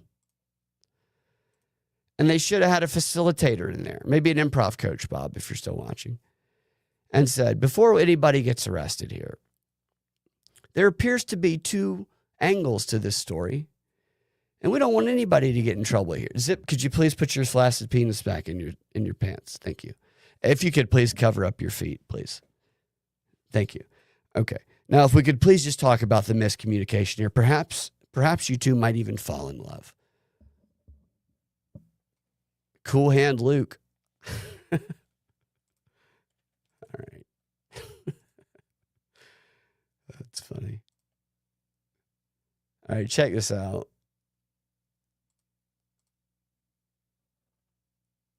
I don't know if I can get up there. All right. Senior who is from Good News Network. Senior who learned to swim after retiring saves drowning man. Appears to be doesn't look like a drowning man, but 71-year-old Luai Difang remembers chatting with her friends while out one day near a bridge in her hometown of Suexi County. She suddenly heard someone shout that a man had fallen into the water. Social media footage showed that he hadn't fallen from the bridge, but had jumped off in an apparent attempted suicide. So what we're looking at here is an It's a Wonderful Life Georgia Bailey and Clarence story. That wasn't for Miss Louie to know, however. And without wasting time, the white-haired fitness enthusiast who had learned how to swim a few years earlier after retiring from her job entered the water to try to save what she thought was a drowning man. Someone quickly found a rigid life preserver and threw it to Louie, who used it to reach the man whom she tried to support. But to her surprise, the man resisted. Despite being more than twice the man's age, she got control of him and dragged him to the shore, where locals were there to lend her a hand. And she admitted she was exhausted from the ordeal. Realizing the man and the rescue had created quite a stir, Louis slipped away, as Alice Yan reported from South China Morning Post, hoping not to be seen, saying, "It was not a big deal for me. I did not tell my family for fear that they would worry." Yet local police wanted to know who the Good Samaritan was, and so released the local traffic camera and other surveillance footage of the ordeal on social media, hoping someone would recognize the rescuer. The video went viral on Chinese social platforms with hundreds commending her in the comment sections. And sure enough, a relation did recognize her in a video, and so they found her, whatever. Her brother found her.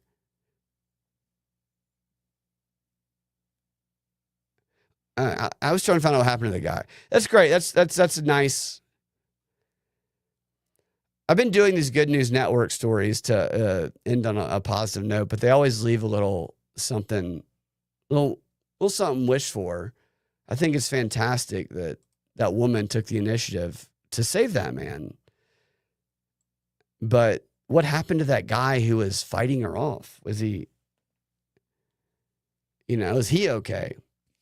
Yeah, I wanted that story to end with Lua then reached out to George Bailey, who had jumped off the bridge, and they spoke, and they're now best friends, and he's never had more to live for in the wake of seeing an old woman sacrifice her life to save his. That's how I was hoping that story would end. Maybe it did. I don't really know. Nevertheless, it's good to see heroicism. It's good to see people take action. So what's that thing that they do, or the story where it's the study where in New York, people would see somebody getting assaulted and they would just look out their window and do nothing because they think somebody else is going to do something. I think that's an easy thing, easy inclination to have is, oh, everybody hears it. Somebody else will do something. So to be the first mover on that, in that instance, nothing happened. So that woman, very brave of her, and I commend her. And I hope she's not on social media commenting about Candace or Erica Kirk because despite her heroism, she will be attacked if that happens. So Louis, stay off social media. And if you guys want to support the show, you can go to propagandafight.com, go to the website. You can go to patreon.com/propaganda report, propreport.locals.com, where you'll get access to a weekly deep dive show that I do called Whatever This Is with Sam Tripoli and Austin Picard. And you also get access to the audio version of this show, ad-free. I take out the ads for audio listeners only. If you're an audio listener on any audio podcasting platform, just let the ads play through. We don't get anything if you skip the ads. And otherwise, you want to do a one-time donation or anything, PayPal.com, paypal.me/Brad Binkley, I believe it is. Whatever. Share the show. Leave a 5-star review that warms my heart. I'm not asking for much. Look, I admit that I'm retarded. All right, understand that, but we're all a little bit. And I mean that in a way where as a friendly compliment. All my best friends are retarded. All right, I'm retarded. And I think that is the highest compliment anyone can give. And so I'm going to end the show on that. Spectator bias is what it's called. Thank you guys. Talk to you guys next time. Y'all have a fantastic rest of your day.